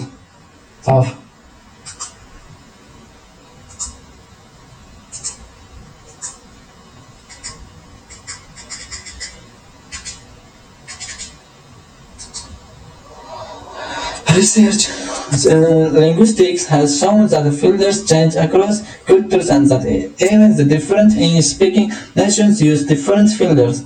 For example, Americans use pauses such as or whereas the British says or eh. Spanish speakers say and in Latin America, where they also speak Spanish but are not Spanish, este is used normally meaning this. Recent linguistic research has suggested that the use of and is in English is connected to speakers' mental and emotional state. For example, while pausing to say or the brain may be planning the use of future words. According to the University of Pennsylvania linguist Mark Lieberman, generally comes before a longer or more important pause than At least that's what he used to think. Lieberman has discovered that when Americans get older, they use more than and that men use the more than women no matter their age. But the opposite is true of the young say more often than the old. The women say more often than men at every age. This was an unexpected result because scientists used to think that fillers had to do more with the amount of time a speaker pauses for, rather than with who the speaker is. Lieberman mentioned its finding to fellow linguists in the Netherlands, and this encouraged the group to look for material outside American English. They studied British and Scottish English, German, Danish, Dutch, and Norwegian, and found that women and younger people said more than in those languages as well. Their conclusion is that it's simple a case of language change in process, and that women and younger people are leading the change.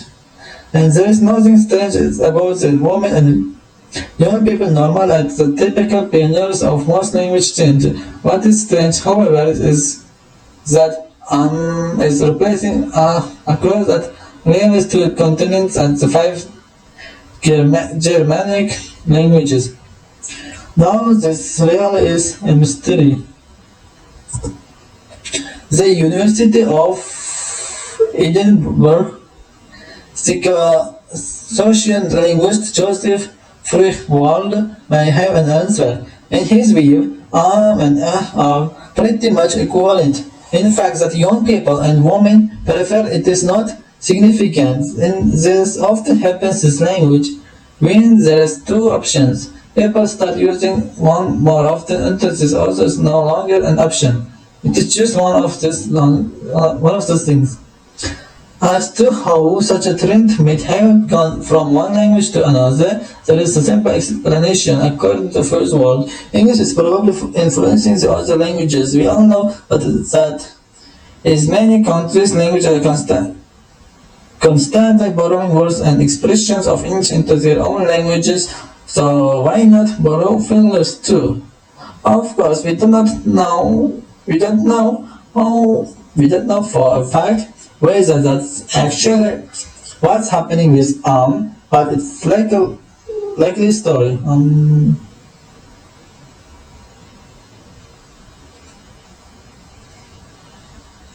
Art or craft. Down the centuries, craftsmen have been held to be distinct from artists. Craftsmen, such as woodworkers and plasterers, belonged to their own guild, while the artist has regarded as the same, more solitary, being confident to an extent in the studio or attic. In addition, whilst craftsmen could rely on a reasonably steady income, artists were often living such a hand-to-mouth existence that the term starving artist became a byword to describe the impoverished existence of artists generally. Even today, the lifestyles of the craftsman and the artist could not be more different. However, what exactly separates craft from art from both a particular practical and philosophical view? One of the main distinctives between art and craft resides in the nature of finished product or piece. Essentially, the concept of craft is historically associated with the production of useful or practical products. Art, on the other hand, is not restricted by the confines of practicality. The craftsman's depot or waste should normally be able to hold the flowers, while the artist's work is typically without utilitarian function. In fact, the very reason for art and its existence is purely to be hence the for-lined teacup created by Dada artist.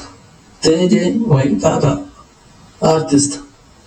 Married Oppenheim. The cup as such was quite obviously never invented for practical use any more than a chocolate teapot might have been.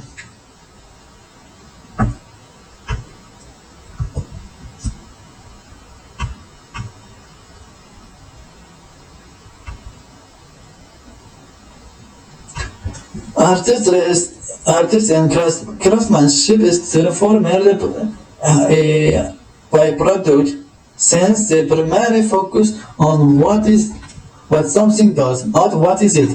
The reverse is true for artists. Artistic products appear purely at the level of the imagination. As the celebrated philosopher Kant stated at its best, art cultivates and expands the human spirit. Whether the artist responsible for a piece of art has sufficient talent to achieve this is another matter. The goal of all artists nevertheless remains the same: to produce a work that simultaneously transcends the mundane and uplift the viewer. In contrast, the word of the craftsman and his work remained lodged firmly in the practicality of the everyday world. An object produced by an artist is therefore fundamentally different from the one produced by a craftsman. Difference between the two disciplines of art and craft extends also to process required to produce the finished object. The British philosopher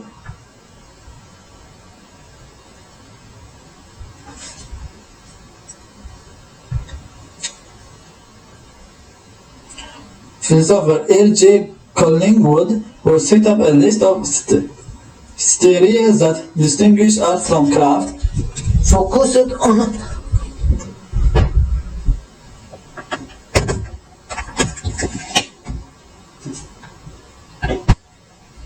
the difference between the two disciplines of art and craft extend also the process required to produce the finished object. The British philosopher L.J. Collingwood, who set out a list of criteria that distinguish art from craft, focused on the distinction between the two disciplines in their planning and execution. With craft, Collingwood argued the result to be obtained is preconceived or thought out before being arrived at. The craftsman, Collingwood says, knows what he wanted to make before he makes it. This foreknowledge, according to Collingwood, must not be vague but precise. In fact, such planning is considered to be indispensable to craft. In this respect, craft is essentially different from art. Art is placed by Collingwood at the other end of the creative continuum, the creation of art being described as a process that involves non-deterministically. The artist is therefore just as unaware as anyone else as to what the end of product of creation will be when he is actually in the process of creating. Contrast is with the craftsman who already knows what the end of product will look like before he or she has ever begun to create it. Since the artist is not following the set of standard rules in the process of creation, he or she has no guideline like the craftsman.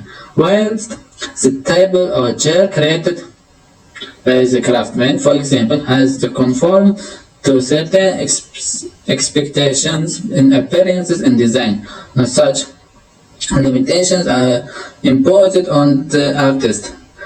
For it is the artist alone who, through a trial and error approach, will create the final object.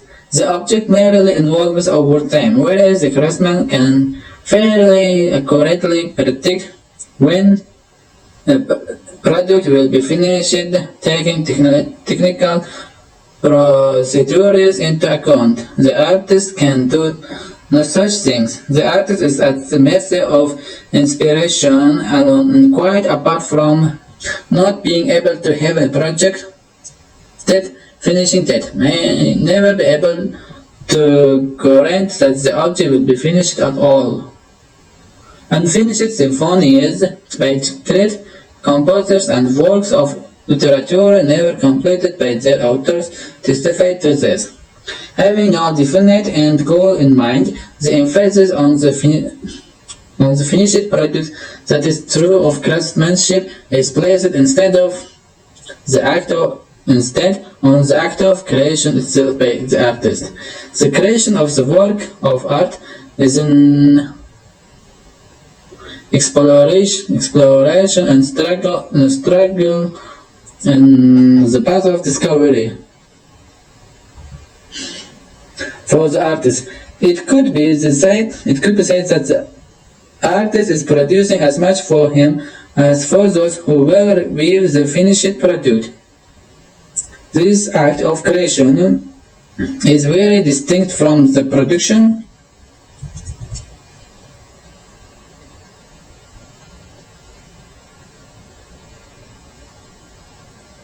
of an object that's crafted. Therefore, the goal is making craftwork is the goal of making craftwork is monetary compensation. Craft is produced for purchase and it's essentially a money-generating industry.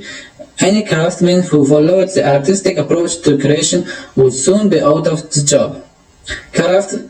Craftsmen are expected to deliver, artists are not.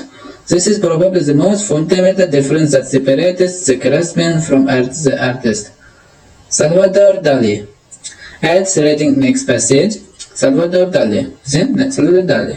Few with even a passing knowledge of the art world are likely not to have heard of Salvador Dali, the eccentric avant-garde exponent of the surrealistic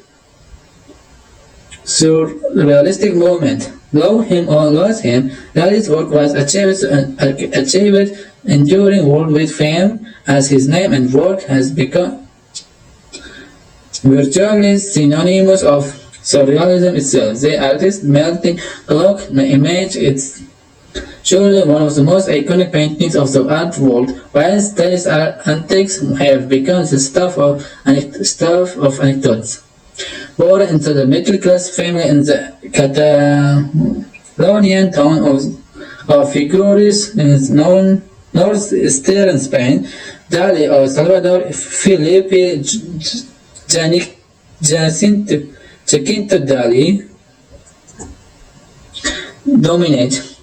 To give him full name, aimed high form of beginning. In the arts 1942 autobiography entitled The Secret Life of Salvador Dalí, the artist wrote, "At the age of 6, I wanted to be a cook. At 7, I wanted to be Napoleon. And my ambition has been growing steady ever since. Much ambition and self-belief matured into full-blown arrogance in later years. But an example of this is amply shown on occasion when the artist failed the examiners of the Madrid Academy. He was attending well below par.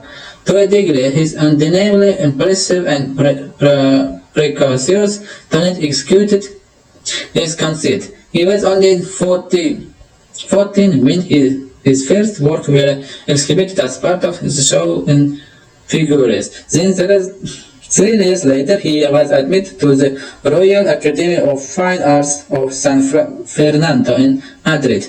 However, it wasn't long before Dalí's highly developed sense of self-worth or conceit, depending on how you view the artist, came to the fore and also affected the course of his life, believing himself superior to the academic tutors who nevertheless refused to grant him a degree. The rebellious artist left for Paris. There he hoped to avail himself of knowledge that he believed his tutors were not adequate to impart. He soon met the acquaintance of the French surrealists Jean Orb, René Magritte, and Max Ernst, and that this would prove a turning point in Dalí's artistic life. Already familiar with the psychoanalytic theories of Sigmund Freud, Dalí was to witness how the French surrealists were attempting to capture Freud's ideas in paint. The whole world of the unconscious sublimated into dreams was to become the content of this artist's work, and the later that of Dalí's too. International acclaim followed shortly after. In 1933, he enjoyed solo exhibitions in Paris and New York City, becoming, as one exhibition curator put it, surrealism's most exotic and prominent figure. Praise continued to be heaped on Dalí as French poet and critic. André Breton, the leader of the surrealistic movement, gave the artist his blessing to continue carrying the torch for the artistic movement, writing that Dalí's name was synonymous with revelation in the most resplendent sense of the word.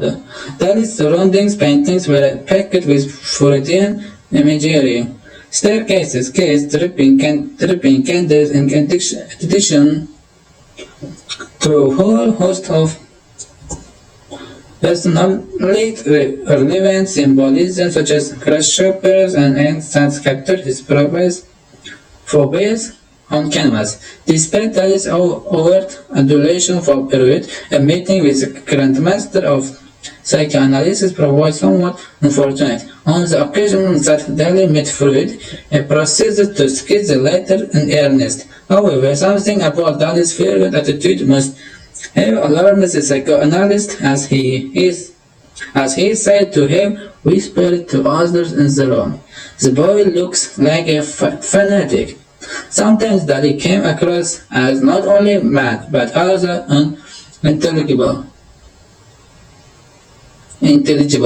at least as far as his paintings were concerned. One work, The Persistence of Memory, was particularly singled out for the sheer confusion it caused amongst its viewers, featuring melting clocks, swarming ants, and a mollusk that was the deflated head of Dali in disguise. The images were so puzzling that one critic urged readers to page Dr. Freud to uncover the meaning of the canvas. His work was, if nothing else, provocative and powerful. With the passing years, Dali became ever more infatuated with money, admitting to a purely vertical, mystical, Gothic love of cash. According, he indiscriminately endorsed a host of products for French and American TV commercials. Frey also never failed to promote himself and displayed increasing exhibitionist behavior as time went on. Most notably, he once turned up for a lecture in Paris in the Rolls-Royce stuffed with cauliflowers. Frey obviously believed the slogan of one of his advertising campaigns for Braniff Airlines, where he declared, "If you got it, flaunt it." As a more positive outcome of his loyal for money, Dali took out increasingly diverse projects, ranging from set design to designing clothes and jewelry. His critics, however, believed that early on his career, his love for money exceeded his dedication to producing great art, resulting in Dali producing awful junk after 1939. According to one art critic, despite a lukewarm reception from critics, Dali's public popularity never declined. In 1974, at 70 years old, the Dali Theatre Museum opened in his hometown. Figures more of a surrealistic happening that the museum one exhibited was a long black Cadillac that reigned inside itself whenever a visitor dropped a coin into the slot. Even today, hundreds of thousands of visitors still tour the museum each year. Whatever your opinion of him, at least Dali is unlikely to ever to be forgotten. The beginning of art therapy. As the therapy is a relative newcomer to the therapeutic field, art therapy is a relative newcomer to the therapeutic field.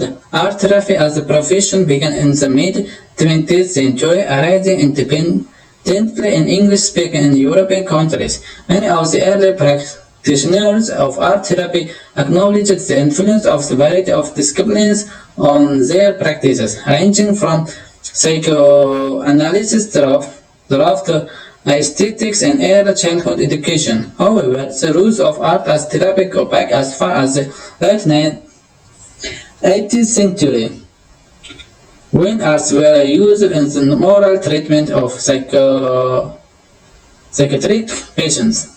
It wasn't until 1942, however, that the British artist Adrian Hill coined the term art therapy, as he was covering from tuberculosis in the sanitarium. He discovered that the therapeutic benefits could be derived from drawing and painting whilst recovering. Art, he claimed, could become therapeutic since it was capable of completely engrossing the mind, releasing the creative energy of the frequently inhibited patient. This effect, argued Hill, could in turn help the patient as it would build up a strong defense against his misfortunes. In 1964, the British Association of Art Therapists was founded. Proponents of art therapy fell into one of two categories: those who believed that the therapeutic effects of art and its effectiveness as a psychoanalytic to assess a patient through their trainings, and who held the belief that art making was the end of it in itself, the creative process acting therapeutically on the patient. The two practices, however, were not incompatible. A degree of overlap occurring between the two. A patient, for example, could produce work that could be analyzed for content in forms of self-expression, but which could also be the creative outlet at the same time. Who benefits from art therapy? Art therapy is its forms has proved effective in treatment of individuals suffering with a wide range of difficulties or disabilities. These include emotional, behavioral, or mental health problems, learning or psychological disabilities. These include emotional, behavioral, or mental health problems, learning or psychological disabilities, neurological conditions, and physical illness. Therapy can be provided on a group or individual basis according to the client's needs. Ways the approach adopted by the therapist is oriented toward a psychoanalytic or creative approach.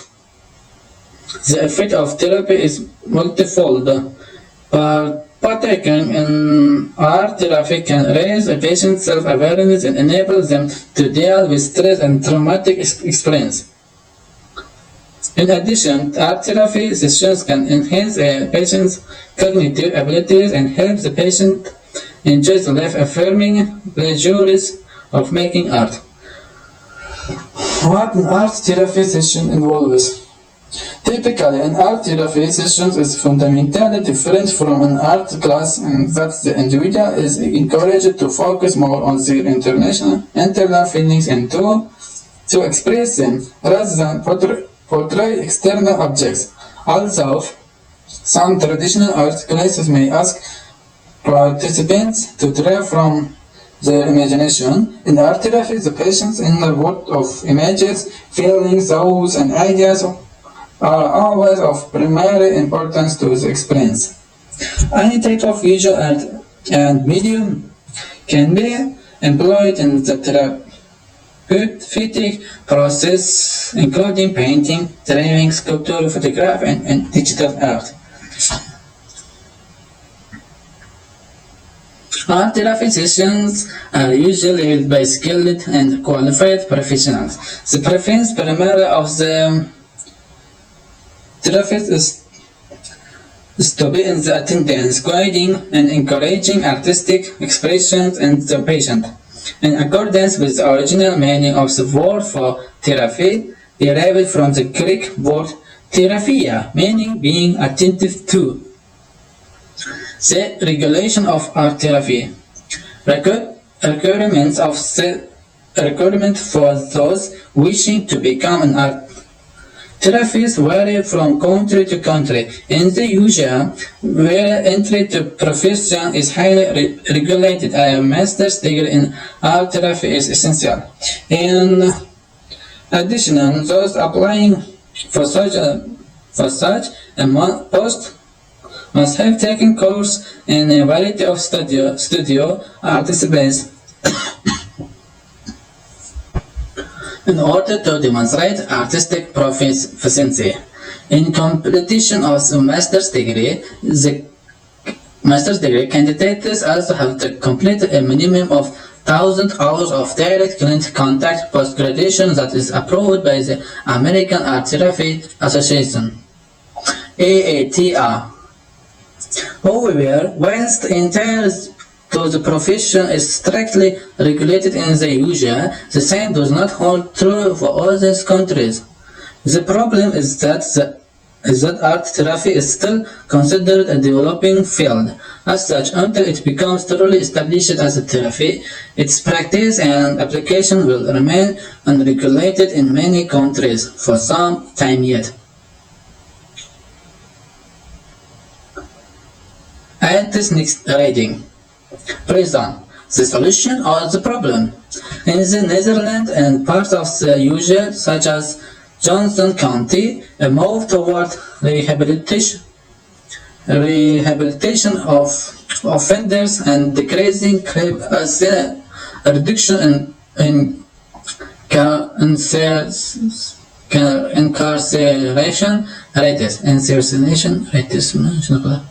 Breaking this trend, the UK's prison population has increased by an average rate of 2.6% per year since 1993. As the institution currently stands, England and Wales' incarceration rate is 148 per 100,000 compared to 1998 in France, 82 in the Netherlands, and 79 in Germany. Without a shadow of a doubt, out of all European countries, the UK was adopted the most hardline approach to offenders. The trend toward imposing prison sentence of offenders in the UK is made the same all the more harsh since the Dutch Justice Ministry is actively in the process of systematically closing down prisoners. In the period between 2010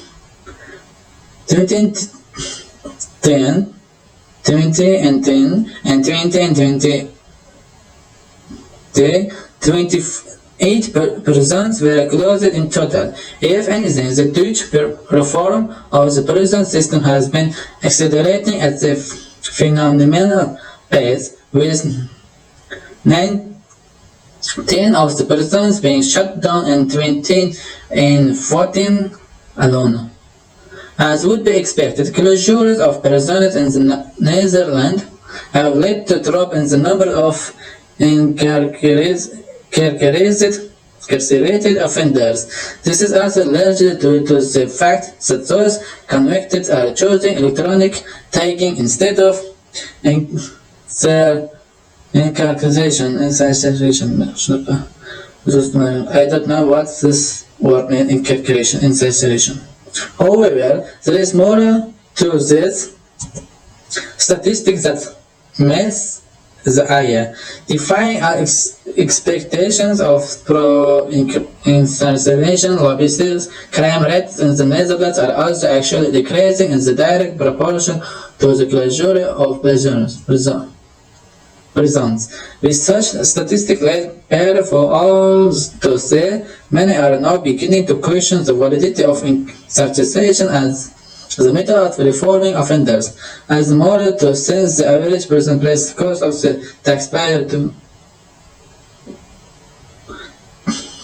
37,648 euro per year, a hefty sum for the service that fails to deliver, especially since there are vastly cheaper and more effective methods to deal with offenders, allowing offenders to be tagged electronically rather than be incarcerated would be saved around 35 billion per year for every 1,000 convicted offenders. Serving a prohibition or community service order would be also 12 times less costly than the average prison placement for an offender.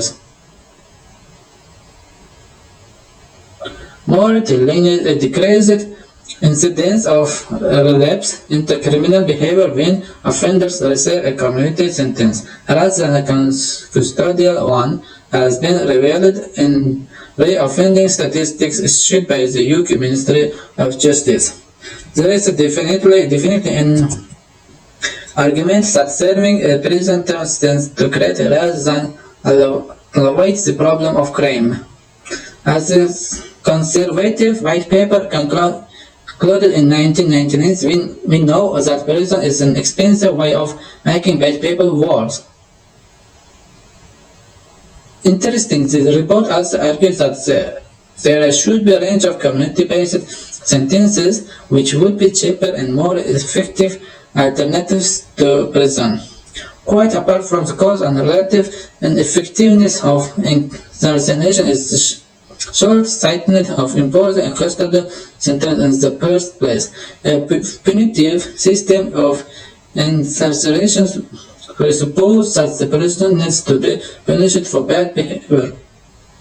Since the prisoner is considered answerable for their behavior, it is believed that they are also completely responsible for their actions. Such an approach overlooks social and economic factors that can play an integral role in incidents of crime. Such an oversight only serves to perpetuate crime and punish offenders who need help rather than a penal sentence. It would do not harm for the UK to look to the Netherlands for an example in reducing crime through addressing social problems as a key to reducing incarceration. In the Netherlands, the focus is deterring crime by investing in social services rather than seeking purely to punish the offender. In addition, those who do offend are helped with rehabilitation programs. Overlooking the social circumstances of the defender can also be determinant of children's welfare, especially if the mother is convicted and given a custodial sentence. Often, childcare arrangements are not in place when custodial sentences are handed down to mothers caring for children. In fact, research suggests that more than half of women who go to court are not expecting a custodial sentence, leading to provisions made for the children being preserved at best. The number of children who fall foul of the custodial system is in this way total staggering 17,000 per year. Worse still, figures show that adult children of imprisoned mothers are more likely to be convicted of a crime than adult children of imprisoned fathers. Viewing the offender and the crime is in isolation and regarding all of the social and environmental factors is therefore mistaken, if not downright morally reprehensible. All evidence would seem to point to much needed check-up of the English penal system. As things stand, there are too many losses and no identifiable winners. It was Dostoevsky who said, "The degree of civilization in the society is revealed by entering its prisons." Maybe we would do better to go on one step further and amend his quotation to "the degree of civilization in the society is revealed by not having prisons, and instead of by addressing social issues in society itself."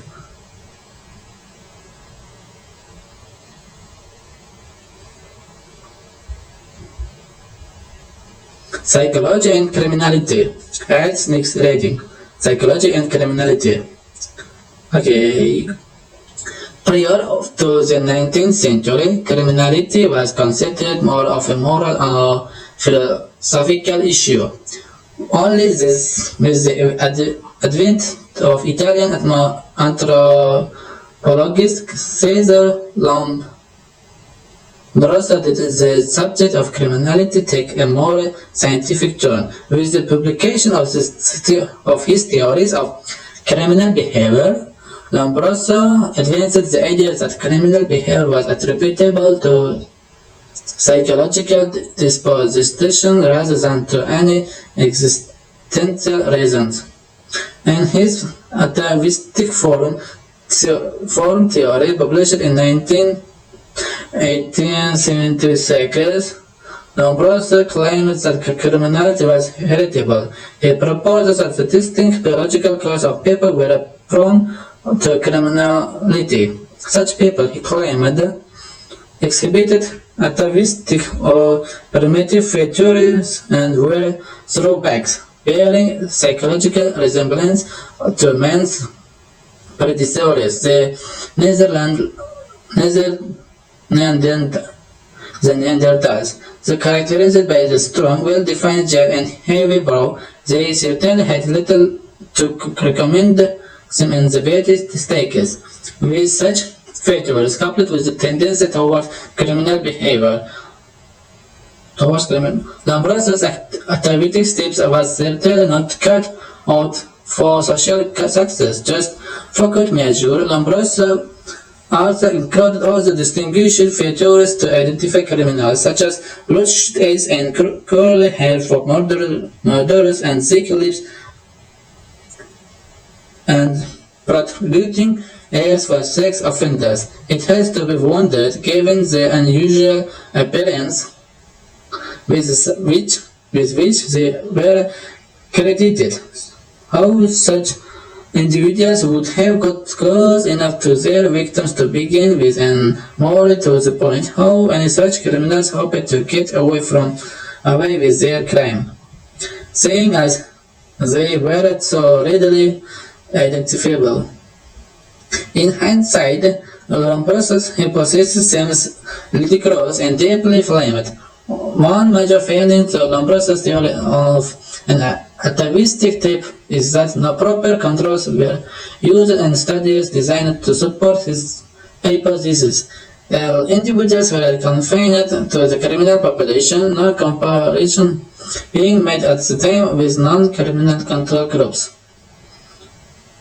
Secondly, the concept of what constitutes a criminal is itself a social construct and can vary cross-culturally and over time. Therefore, the argument that criminal behavior is inherited is hard to sustain. Finally, in the light of modern genetic research, complex behaviors are not considered to be controlled by single genes, thereby completely ruling out any possibility of inherited criminality.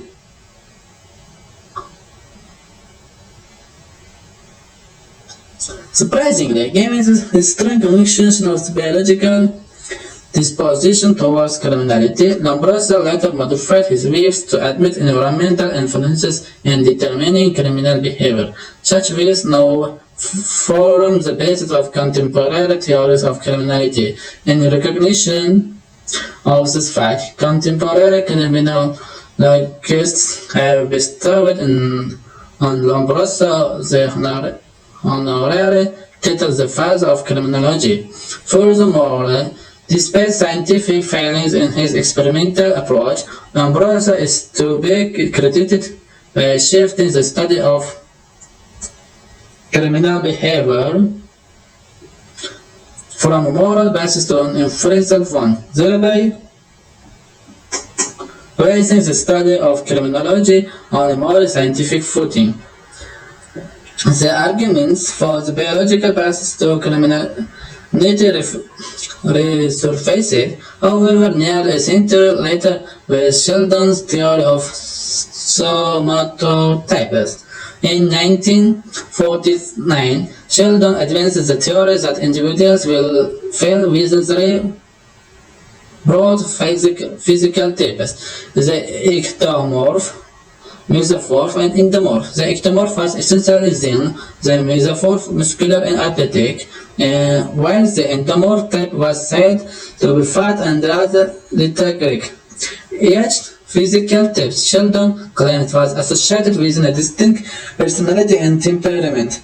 Ectomorphs were characterized by the solitary and restrained nature, whilst mesomorphs were said to be adventurous and more relaxed and pleasure-loving. Unfortunately for the mesomorphs, Sheldon also claims that those corresponding to this physical type had criminal tendencies. By linking inherited physical types with personalities, Sheldon thereby was hypothesizing a hereditary aspect to criminal behavior. Sheldon's studies of mesomorphic college students did to some extent confirm his theory, as did a later study conducted by Putwain and Simmons as recent as 2002. In partial support of Sheldon's theory, an increased level of testosterone associated with the mesomorphic bull could explain such a biological disposition towards criminality associated with a particular body type. However, social prejudices and self-fulfilling prophecies could also be at play in above-average correlation between mesomorphic types and criminal behavior in society. Following on from Shelton hypothesis, a further argument for the biological disposition to criminality was proposed in the 1960s. This time, hereditary tendencies were linked to genetic defect or chromosomal abnormality. Variations of the normal XAG genetic components or genotype of males were hypothesized to determine criminal behavior from homicide to violent crime. The theory was based on the unproven assumption that provisions of an extra X chromosome feminize a man, so conversely having an extra male Y chromosome should make a man more masculine and aggressive. However, this somewhat weak hypothesis was severely undermined by the study of Epps in 1995. Epps demonstrated that possessing an extra A chromosome as the XY made an individual no more likely to commit violent crimes than anyone else. They further finding that testosterone levels amongst XYZ men are no different from XY men, and that the former are no more aggressive than the latter, sounded to final disclaim for the hypothesis of the criminal types and the types determined by genotype alone. At least those who place trust in rehabilitation programs to reform criminal types can now breathe a sigh of relief. It would seem that the rather pessimistic prognosis for individuals born with a certain physical or genotype no longer hold credence in scientific circles. If biological predisposition does play a role in criminality, it seems to be at least tempered by environmental and social factors to large extent. IELTS Reading 1.3 Jack the Ripper, a bungled investigation. New murder inquiries have stirred the public imagination to such an extent as those relating to Jack the Ripper. The report of murders was of a depraved savage, simultaneously appalled and enthralled Victorian society as the 19th century came to close. The unleashing of a serial killer into the London scene caught police unprepared, as did the unprecedented brutality of the killings which earned their perpetrator of the nickname Jack the Ripper. So, even the heightened public interest and the existence of the police force more component than ever before since the formation of the Metropolitan Police in 1829. It was to be asked, why did the rapper evade capture? Why was no one ever charged with the 5 murders attributed to the rapper? Conspiracy theorists could have us believe that the identity of the rapper was contrary to public belief and masked by police. However, the truth about the rapper's identity proved so unpalatable that it had to be hushed up. Far-fetched as it might seem, Queen Victoria's grandson, Prince Albert Victor, was thought by some to be the rapper himself. Whilst he did frequent place or ill repute. There is no tangible evidence to support this somewhat sensationalist theory. In fact, the Ripper may have successfully evaded the police for far more prosaic reasons. Back in 1888, when the Ripper began his reign of territory streets of Whitechapel, forensic science was barely in its fancy. Rudimentary knowledge existed as to the necessity of keeping a murder scene intact to preserve detailed clues, but the means to thoroughly analyze such evidence thereof DNA testing was light years away still. In fact, it was only with the publication of Hans Gross, a handbook for examining magistrates, police officers, military police, etc. in 1893 that the foundation of forensic science was laid. It was too late, however, to help the Ripper investigation that floundered in its ignorance of modern forensic technique. The Ripper investigation also just missed out on developments in fingerprints identification that might have led police to identify Ripper. Nearly a decade prior to the first Ripper murder, Dr. Henry Fowles had published a letter in the scientific journal Nature in 1880. In the letter, he outlined for the first time the possibility of using fingerprints for identification purposes. It was only in 1896 that Sir Francis Galton, Inspector General of Bengal Police, sought to put theory into practice using the newfound method of dactyloscopy, later known as fingerprinting. He employed the technique to successfully identify criminals. Again, new technology arrived just too late for the Ripper investigators. Whilst police could not be blamed for the lack of forensic knowledge. Their failure to apply known investigative methods to the crime scene certainly smacked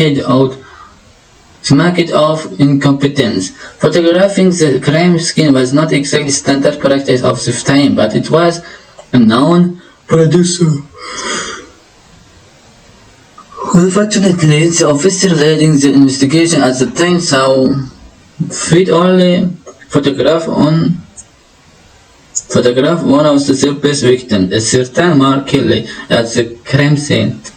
Even more bizarrely, photographs of victims were more centered on photographing her eyes to the neglect of all else. The reason for Laura Hope, as cited by Inspector Walter Dew, was that the imprint of the Ripper might have been recorded on the victim's retina at the time of her death. No conclusions were drawn for the undertaken. Another more serious criticism that has been leveled at the investigative police at the time is their deliberate tampering with evidence. It is well known that the same direct message was scrawled above one of the Ripper's victims. However, before it could be properly analyzed, the investigating officer ordered that it be removed, as it was thought to implicate the Jews, and repercussions were feared. The motive was well intended, but this action may have destroyed vital clues. A final problem was the lack of cooperation that existed not just between the press and the police, but also between law enforcement agencies themselves. With regard to the former problem, police distrust if the press led to limited information being released to the newspapers. This was due to the fact that information being released to the newspapers. This was due to the fact that information made public could alert a suspect or waste time on throwing up false leads. Unfortunately, if information had been circulated in the public arena, important information might have been uncovered that would have led to the arrest of the rapper. As regards the law enforcement agencies, in fighting an rivalry between the city and the metropolitan police force served to delay exchange of information and further hinder proceedings. Next reading. 3D printers. 3D printers. Ever wished you could find a pair of shoes to match your outfit? Fancy a pizza but doesn't want to go out or wait your delivery service to arrive? Simple. All you need is the home printer. While it's admittedly not yet mainstream technology, it's only a matter of time until the 3D printer becomes as much as a part of the domestic furniture as the statutory TV or the washing machine. Currently, however, the technology remains firmly in the province of geeks and gadget lovers. The design of the 3D home printer is nevertheless refreshingly simple. Its components are relatively few and could theoretically be assembled by anyone in the rudimentary knowledge of the mechanism and technological know-how. The three main elements of the printer are a metal framework which contains the mechanical part of the printer, a printer control board, and a PC. The PC is connected via USB to the printer control board, which in turn is connected to the framework of the printer and attached to the side of the latter. A plastic filament of around 2 mm in diameter fits into the printer from the external source, connecting to the extruder motor inside the printer. During printing, the controlled movement of the extruder motor ensures the correct volumes of plastic is used. The extruder motor in turn is connected to heated extruder or hot and that heats the plastic filament during printing. As the heated plastic emerges is extruded to use the correct terminology. It cools and is arranged in layers to create a solid 3D model. In order to move the extruder about 3D spaces, there is 3 axes each controlled by motors. The 3-axis motor, located in the midway position on the metal framework on the printer, moves the extruder left to right using a pulley. The two Z-axis motors, which are located on either side of the heated printing bed,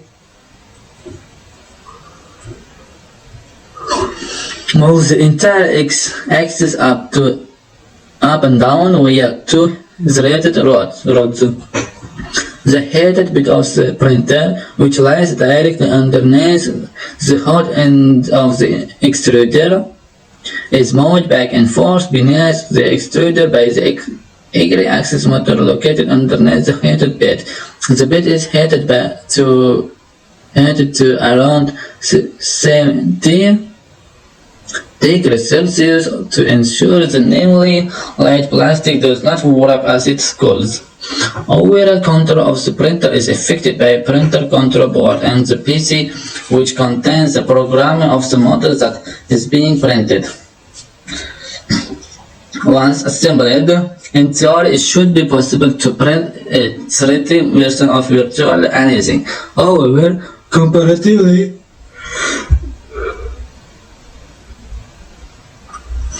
easy as it sounds to assemble would be DAI gadget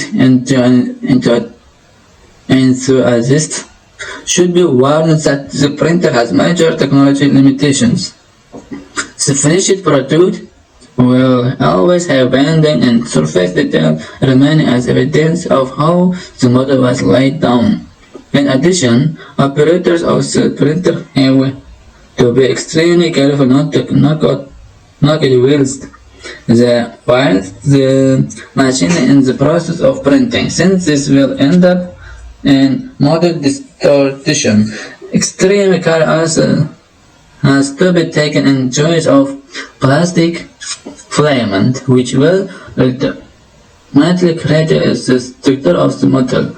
Some types of plastic may rot if the temperature is not controlled properly when the melted plastic leaves the nozzle, and later when it comes cooling out on the bed. Obviously, the 3D model will be the same color as the plastic fragment forming it, but color limitation can easily be overcome by painting afterwards for the multicolor finish. Another problem is that the plastic structures have to be supported as they are laid down on the heated bed, or they will distort or fall away as the plastic cools. It is virtually certain, however, that such issues will be overcome in the future. The innumerable advantages of 3D printers far outweigh any disadvantages and justify time and resources spent on such technology. Firstly, the product can be produced on the spot within a very short time frame, thereby reducing time and cost of manufacturing by traditional means. Second, the printing objects on a printer removes the need of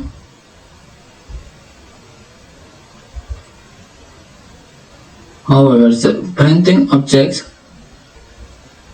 removes the need for storage space of items, since whatever is required is printing as and when necessary. Finally, despite expensive setup costs, in the long run, 3D printing works out far cheaper than normal manufacturing process, since there is no longer a need for labor costs. However, the 3D printers is still very much in its early stages and can be linked to early home computers, which is technological hindsight now seems cumbersome and slow. So far, early experimentations with new technology have been impressive but not earth-shattering. Nevertheless, in the future, that is all set to change. In fact, the potential of 3D printers is jaw-dropping. The most ambitious plan yet for 3D printing has to be in the military field. If going to plan, fighter planes will be as soon, probably very distant.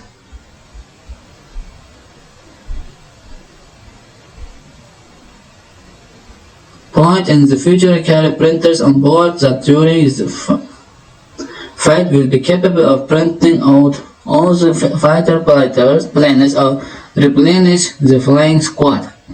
Admittedly, it takes a quantum leap of the imagination to accept that the machine that prints out clothing and pieces will also be able to print out planes. Skeptics, however, should remember that one of the forerunners to the modern computer, designed in the mid-20th century, filled an entire room. So in theory, if we have come so far in a matter of years, then who knows what the future may hold for 3D printers. IELTS next reading. Nanotechnology. It is development and uses. Nanotechnology has been hailed by many as being a 20th century's miracle of science. Essentially, nanotechnology, a term derived from Greek, translating literally as trove technology, is, as the origin of the name suggests, engineering at the atomic level. Scientists work with particles of substances known as nanoparticles, which may measure no more than 1 nanometer or billions of the meter. That's around 40,000 times smaller than the width of the average human hair. While some of the substances derived from carbon compounds are manufactured, others such as metals are naturally occurring or arise as a byproduct of another process. Example, volcanic ash or smoke from wood burning. What makes these substances of such scientific interest is that their minute size facilities medical and technological processes that would otherwise be impossible. B. It may be something of revelation for many of us to learn that nanotechnology or its concept is far from cutting-edge science. In fact, nanotechnology as an idea was first referred to in an influential lecture by American physicist Richard Feynman as far back as 1959.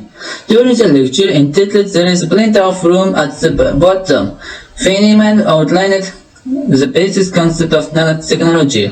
Individual atoms and molecules he claimed could in the future be created by the physical process. Such a process he envisaged would involve the building of a set of precise tools to build and operate another proportionally smaller set, the building of increasingly minute tools, as the microscopic lead would in turn produce ultra-microscopic materials, later to become known as nanoparticles.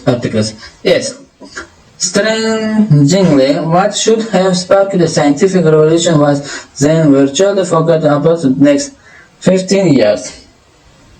In 1974, Japanese scientist Noriko Taniguchi of the Tokyo Institute of Science introduced Feynman theory and put a new name to the old concept, referring to the science as nanotechnology. However, it wasn't until nearly a decade later, in the 1980s,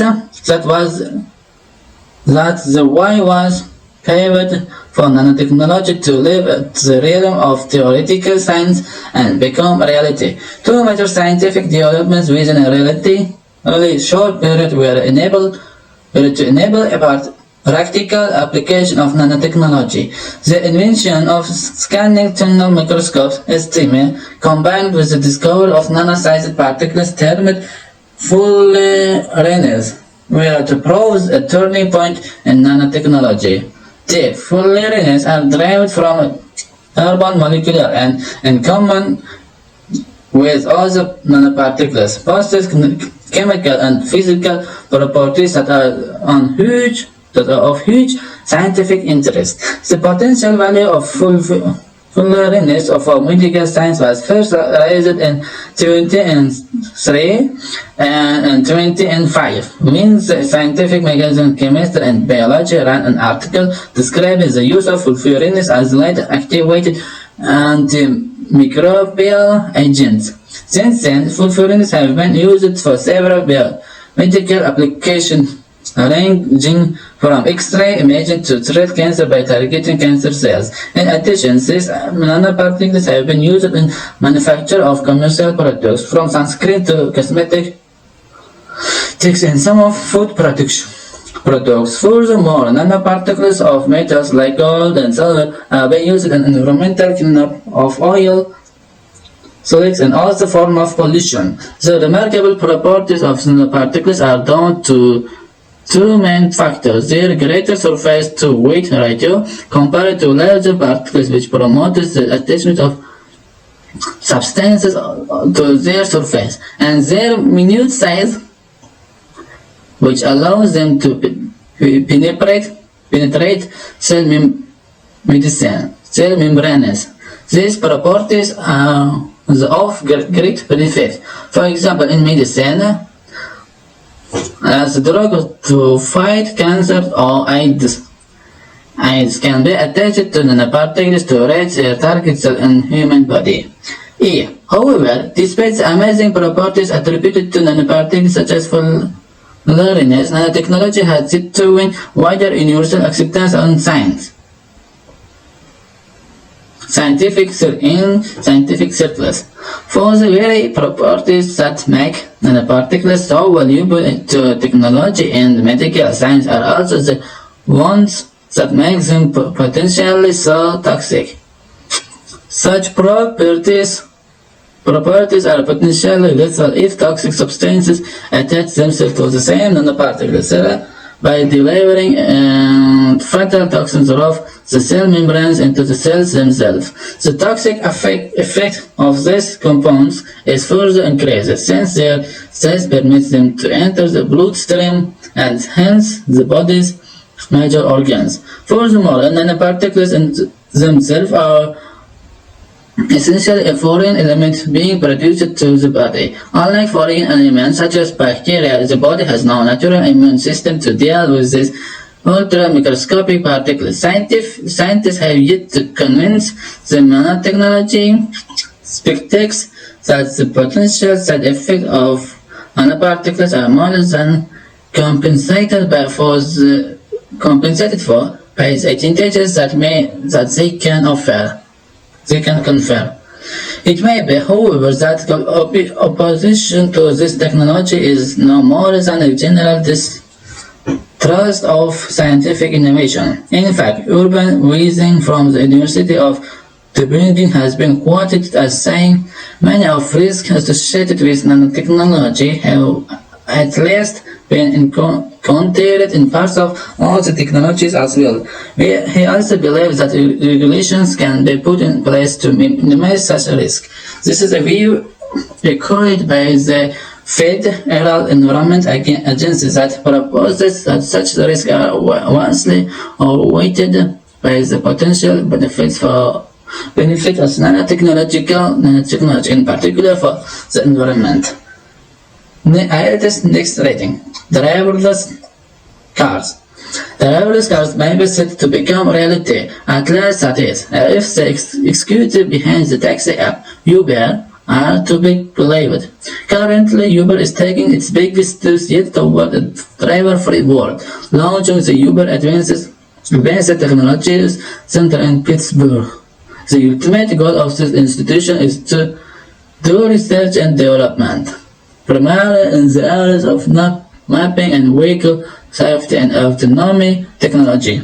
To date, Uber has provided a chauffeur-driven taxi service for American clients. Venturing into the realism of driverless cars is therefore a new direction which will require massive investment. It is indeed a huge leap of faith on Uber's part, since technology has yet to catch up with the idea of a fully autonomous vehicles as well as stay in the line and maintain a steady cruising speed, said. In a patchwork fashion, such cars could eventually build up to almost full automation, and Uber believes that car owners will readily embrace the idea of driverless taxis. In Uber's eyes, current car owners only stand to gain by introduction of such technology. Hiring a driverless cab means that the client does not have to pay for the cost of the driver and the cab fare. The only cost incurred by clients is for fuel plus wear and tear. It is certainly an attractive position. Uber stands for benefit too, since employees currently working as taxi drivers will be removed from the company's payroll. Apparently for car drivers and Uber, it is a win-win situation. But not everyone will benefit, however, from this technology. The car industry being an obvious example, not surprisingly, and the industry views the concept of self-driving cars with the sense of growing alarm. Such technology could well prove the death knell for private car ownership. As a result, the industry is dragging its feet over the manufacture and introduction of fully automated vehicles onto the market. To the commercial issues. The commercial aspect apart, there is also the safety issue. Whilst a fully automated car could respond to most eventualities in the course of a trip, would it be capable of responding to unforeseen events such as changes in route or unexpected diversions? Eventually, legislative authorities are also of this opinion. Currently, no matter how much automation of car has, it still requires a driver with a full license behind the wheel to drive on public roads, whilst robot drivers on the whole have the upper hand on their human counterparts safety-wise. That still does not guarantee that they will become legal. As a consortium of researchers put it, as self-driving cars cut the roughly 40,000 annual huge traffic fatalities in half. The car makers might get not 20,000 thank you notes, but 30,000 lawsuits. Interestingly, Uber are now undertaking an aggressive hiring campaign for taxi drivers to meet the demand for their taxi app. It seems that even Uber is less than confident that driverless taxis will soon become a reality. Whether Uber is backing a doomed campaign or instead is about to bring in technology that will be universally created with positivity and acceptance depends entirely on your viewpoint. John Reynolds, a Pittsburgh taxi driver, is angry at Uber's attitude of fully automated technology. They are completely disregarding individual livelihoods, such as mine, as well as those of big car manufacturers in the pursuit of money. Admittedly, things change, and we have to roll by the times. But there should be some safeguards in place to protect those potentially affected by the introduction of new technologies. I guess I'm biased, being a taxi driver myself, but it's difficult to say it objectively. So here, Greenneck, a resident of Pittsburgh, has no such reservations about driverless cars. I'm all for it. Driverless cars have my backing on it any day. I hate the stories of rush hour traffic. I think if I could just hop in a driverless car which would take me anywhere I wanted, I would never want to drive again. Jason Steiner, a school teacher in the Pittsburgh Secondary School, is inclined to agree with Susie. Whilst I am not averse to driving, I would snap a stressful daily commute by car to the driverless one if I had the chance. It just takes the pressure of driving. I would be slightly wary of completely dependent on the robot driving car when it comes to having to react to unexpected obstacles in the road. IELTS next rating: a gentle gigant and the pin-sized bully. Though a giant, more horse than dog, someday an Irish wolfhound towering over his canyon, breathing, makes a surprisingly good pet. Hard as it may be to imagine how to breed for wolf hunting with muscular limbs, a swift torrent of pace. The eyesight of an eagle is the stature of the thoroughbred primed for and indeed employed in battle many times for war-hungry Celtic lords of Europe. could possibly cut the mustard as the domestic pet. Trust me, looks can be deceiving. In fact, despite his size and reputation, the wolfhound is becoming an increasingly popular pet choice for many families up and down the country.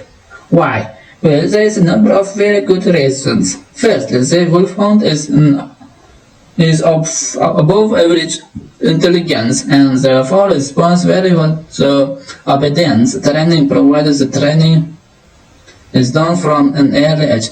Otherwise, the animal's strong prey drive may hinder development in this area. Secondly, he is a very good natured despite the hound's reputation as the first battle-hardened animal.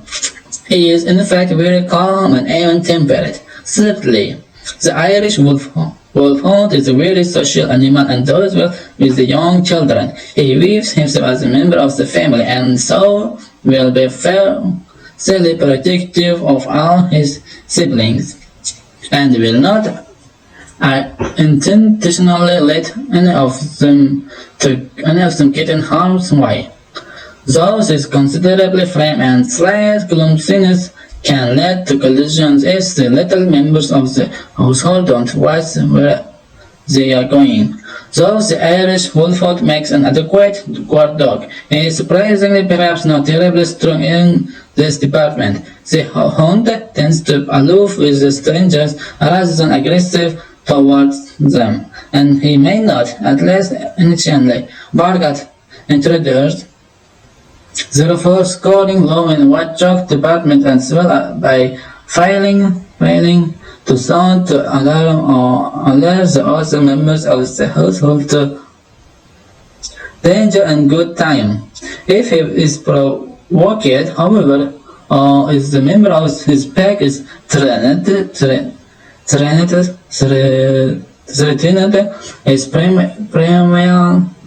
primeval instincts kick in. When that happens, intruders would better look out.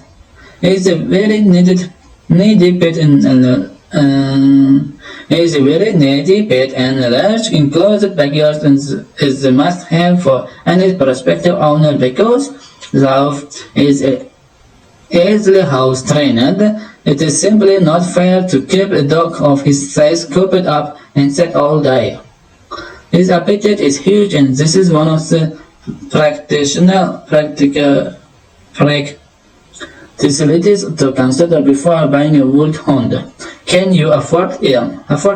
His large appetite also means that regular exercise is essential in order for him to remain healthy and at a reasonably good weight. 5 minutes walks to the corner shop will not do. This animal needs proper exercise and should be taken out for between 1 and 2 hours each day. Another practicality and also a factor that influences the cost of cleanup, and his tendency to shed. Irish wolfhounds shed a lot of fur and dog hair will likely to be deposited all over the house in vast quantities. If all this is variable and if you still want the cuddly, affectionate gent anyway, then go for it. The Irish wolfhound will provide you with many years of loyalty and friendship. The truth, so, is that not everyone has the space to accommodate such a beast, and indeed others would struggle to find the time to devote to this needy creature. The alternative, perhaps, is the comparably tiny little West Highland White Terrier. The Highland and the Wolfhound have one of very important things in common. They are both fantastic with kids. It is so that the similarity ends. The Highland sheds virtually no hair at all, so you won't be cleaning up after him all the time. He also loves to make noise, making him the perfect watchdog and quick to alert when anything suspicious occurs. It says limits his ability to respond meaningfully to any real threat discovered itself. Compared to the wolfhound, he is little more of a challenge in the training department and must be monitored carefully and shown in his place in the pack. However, his aggressive streak may come out and take over. In almost every way possible, the Highland and Wolfhound are different characters. The Highland could never be described as pleasant, and in fact is extremely irresistible and very energetic. This little fellow suffers from the science complex of sorts, too, which sees him determined to push those around him and have this way, despite his modest profile. He is not that interested in cuddles either, so don't let his size fool you into suggesting otherwise. This is not toy dog, and he is in general not the most affectionate of dogs, being far happier digging up your garden or barking at the neighborhood cat that lying in the arms of his owner.